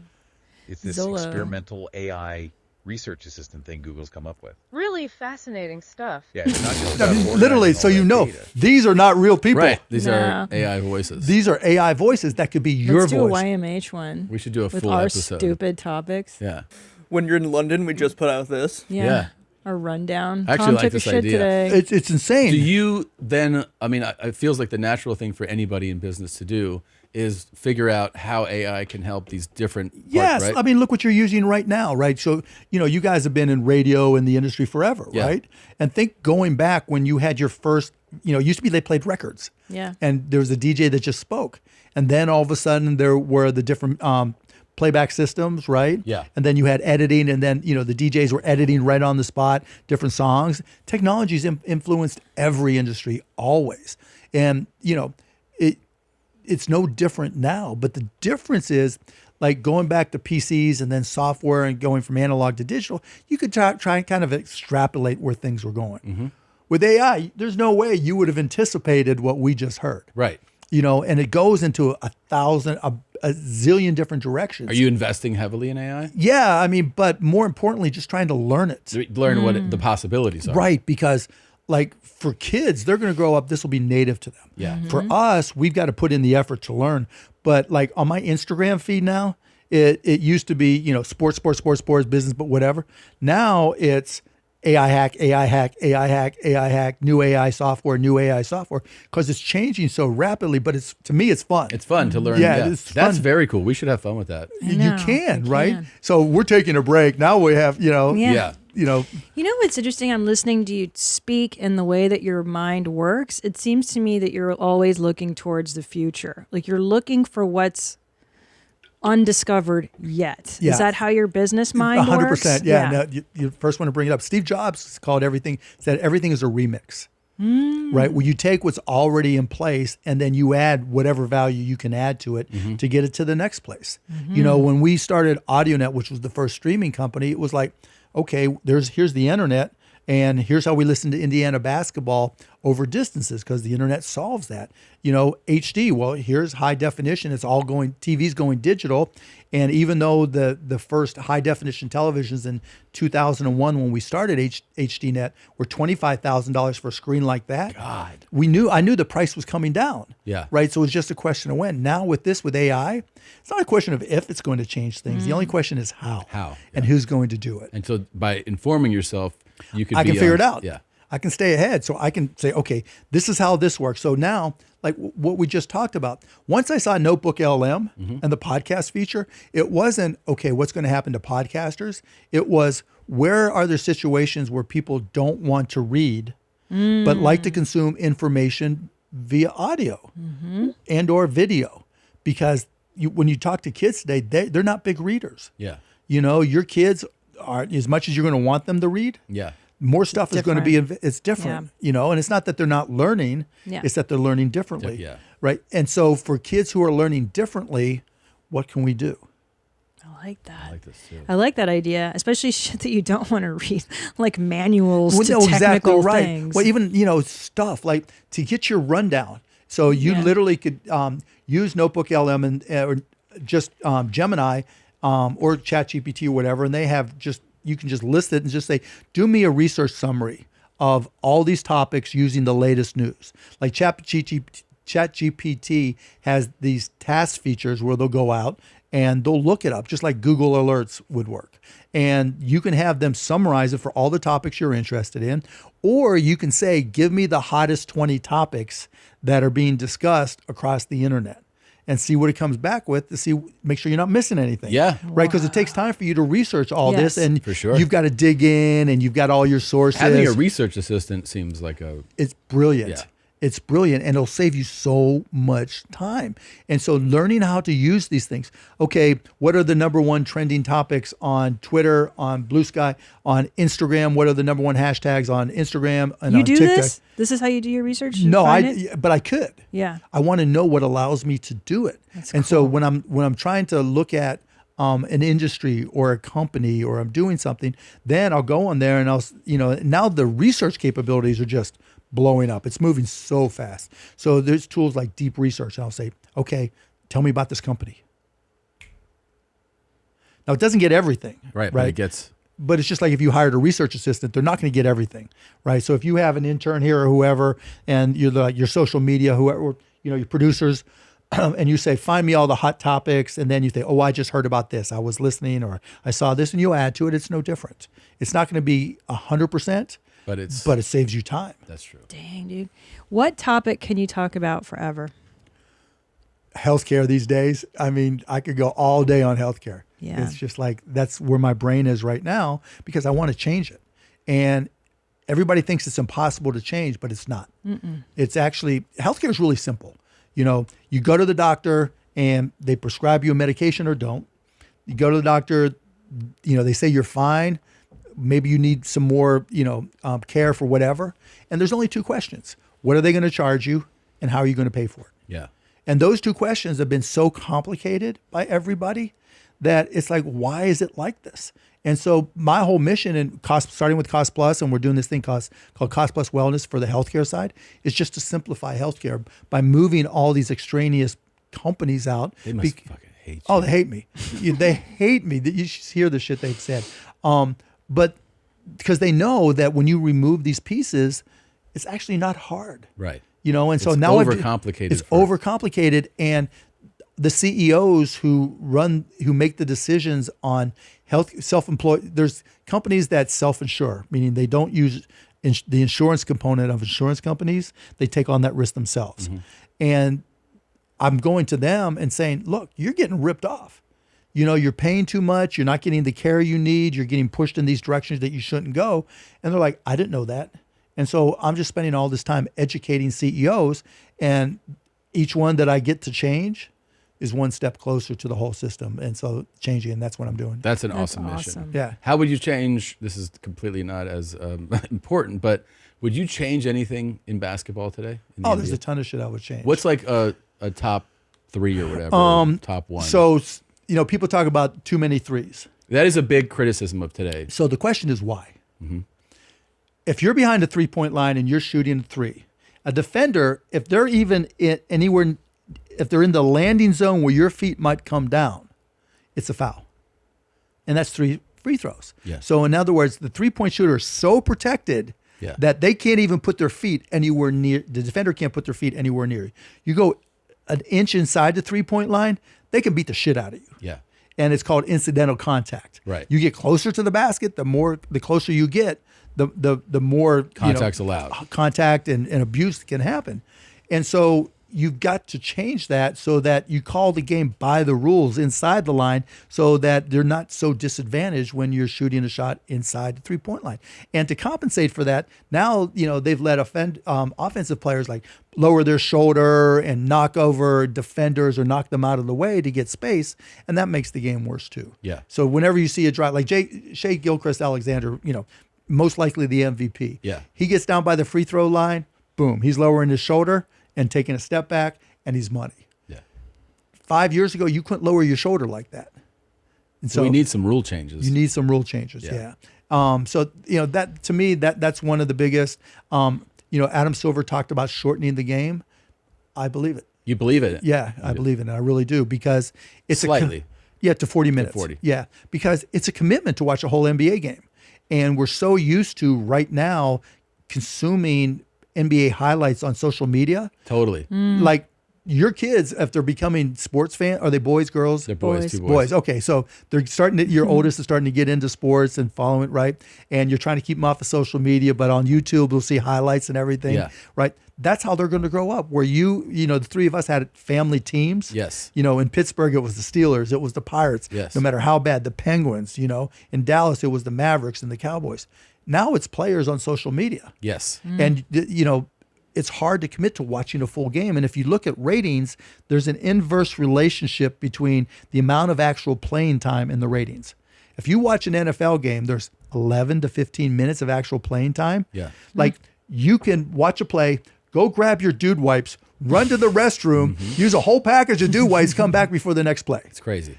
You can't do that with the NBA. Do you think that there's a real possibility that could pass? That they could reduce the time? Not right this second, no. But the way Adam is, and he's smart, the commissioner of the NBA, he socializes these things, and then over time, and it just depends where the numbers go, because we have a brand new TV contract starting next year with a lot of streaming providers, and it'll be really, really interesting to see how it all plays out. Now, one other thing we wanted to ask is that I really feel like when you ask people, what's your favorite thing?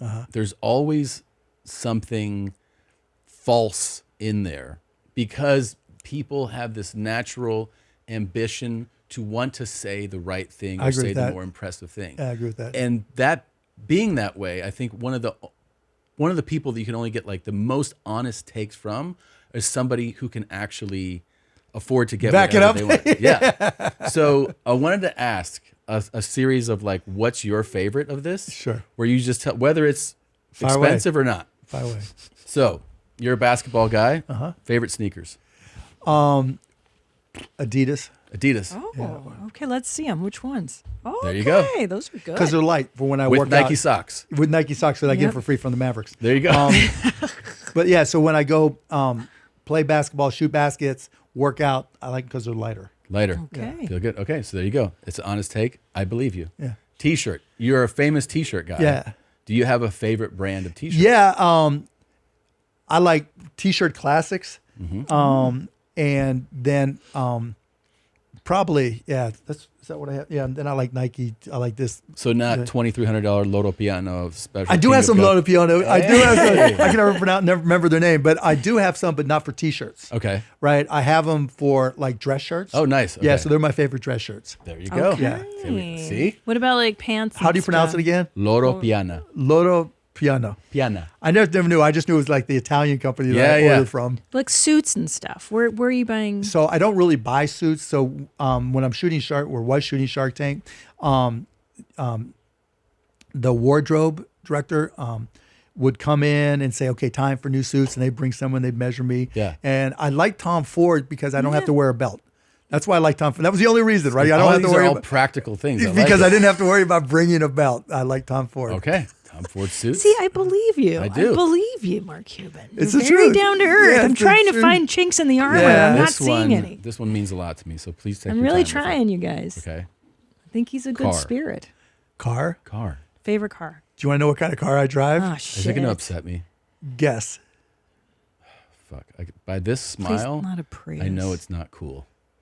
You're telling me like, hey, guess something that's not cool.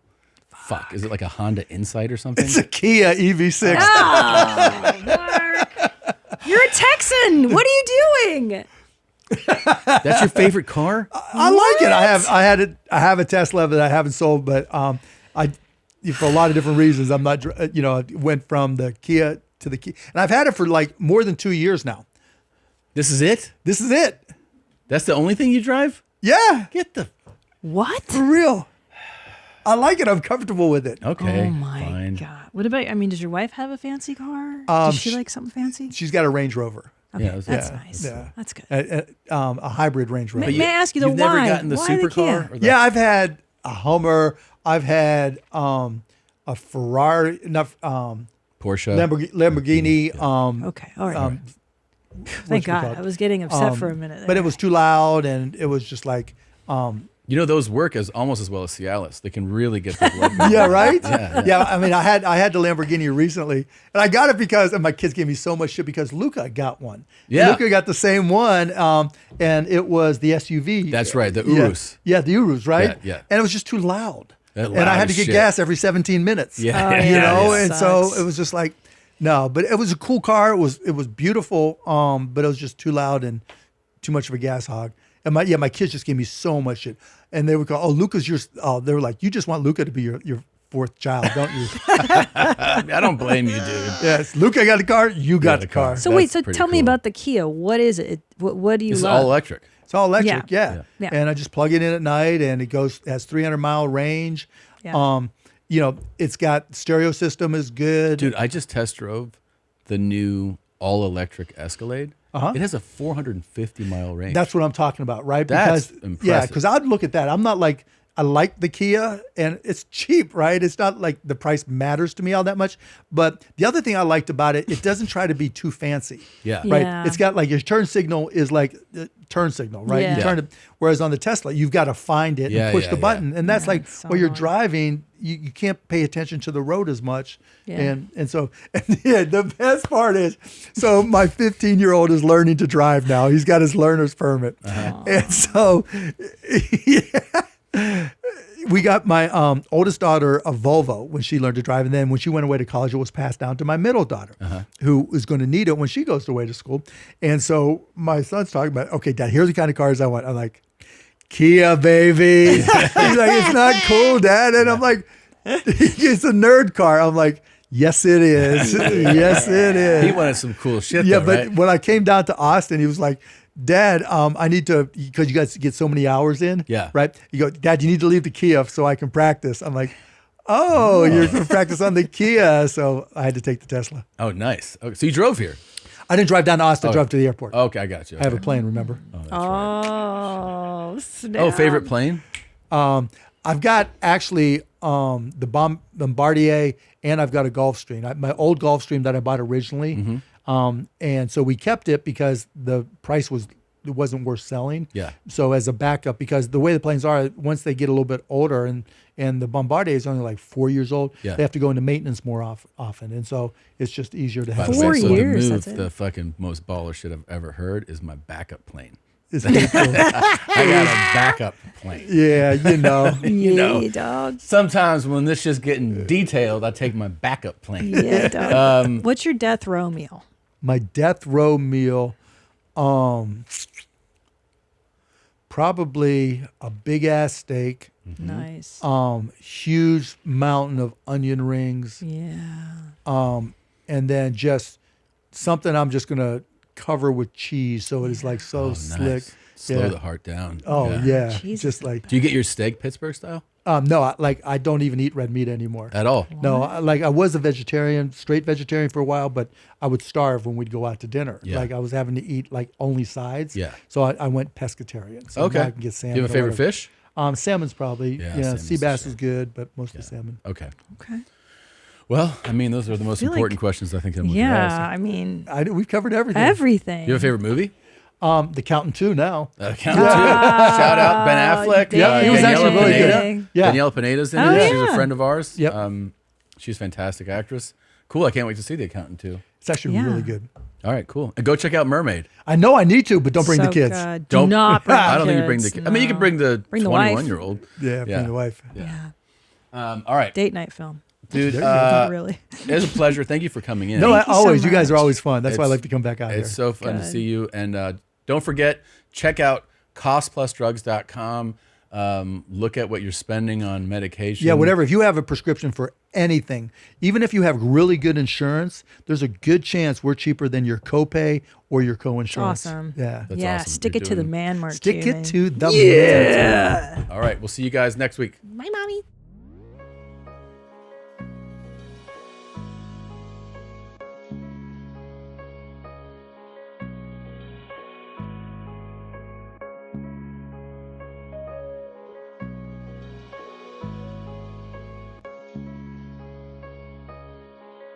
Come here, let me tickle your pussy. Diamonds in the crevice of your pussy. Diamonds in the crevice of your pussy. Kiss my pussy. Diamonds in the crevice of your pussy.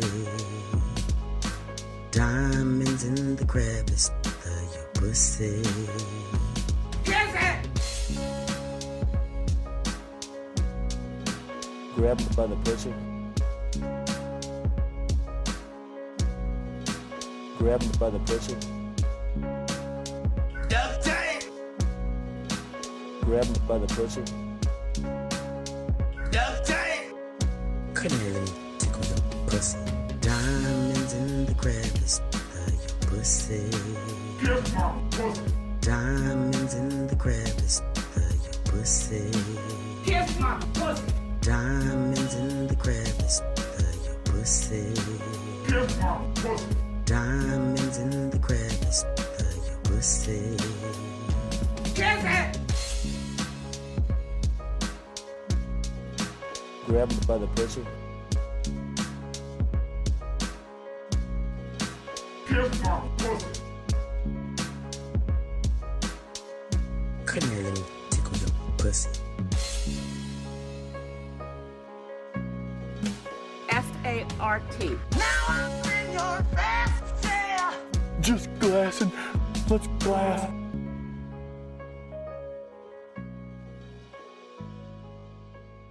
Tom Zergayer Tom Zergayer is the water champ.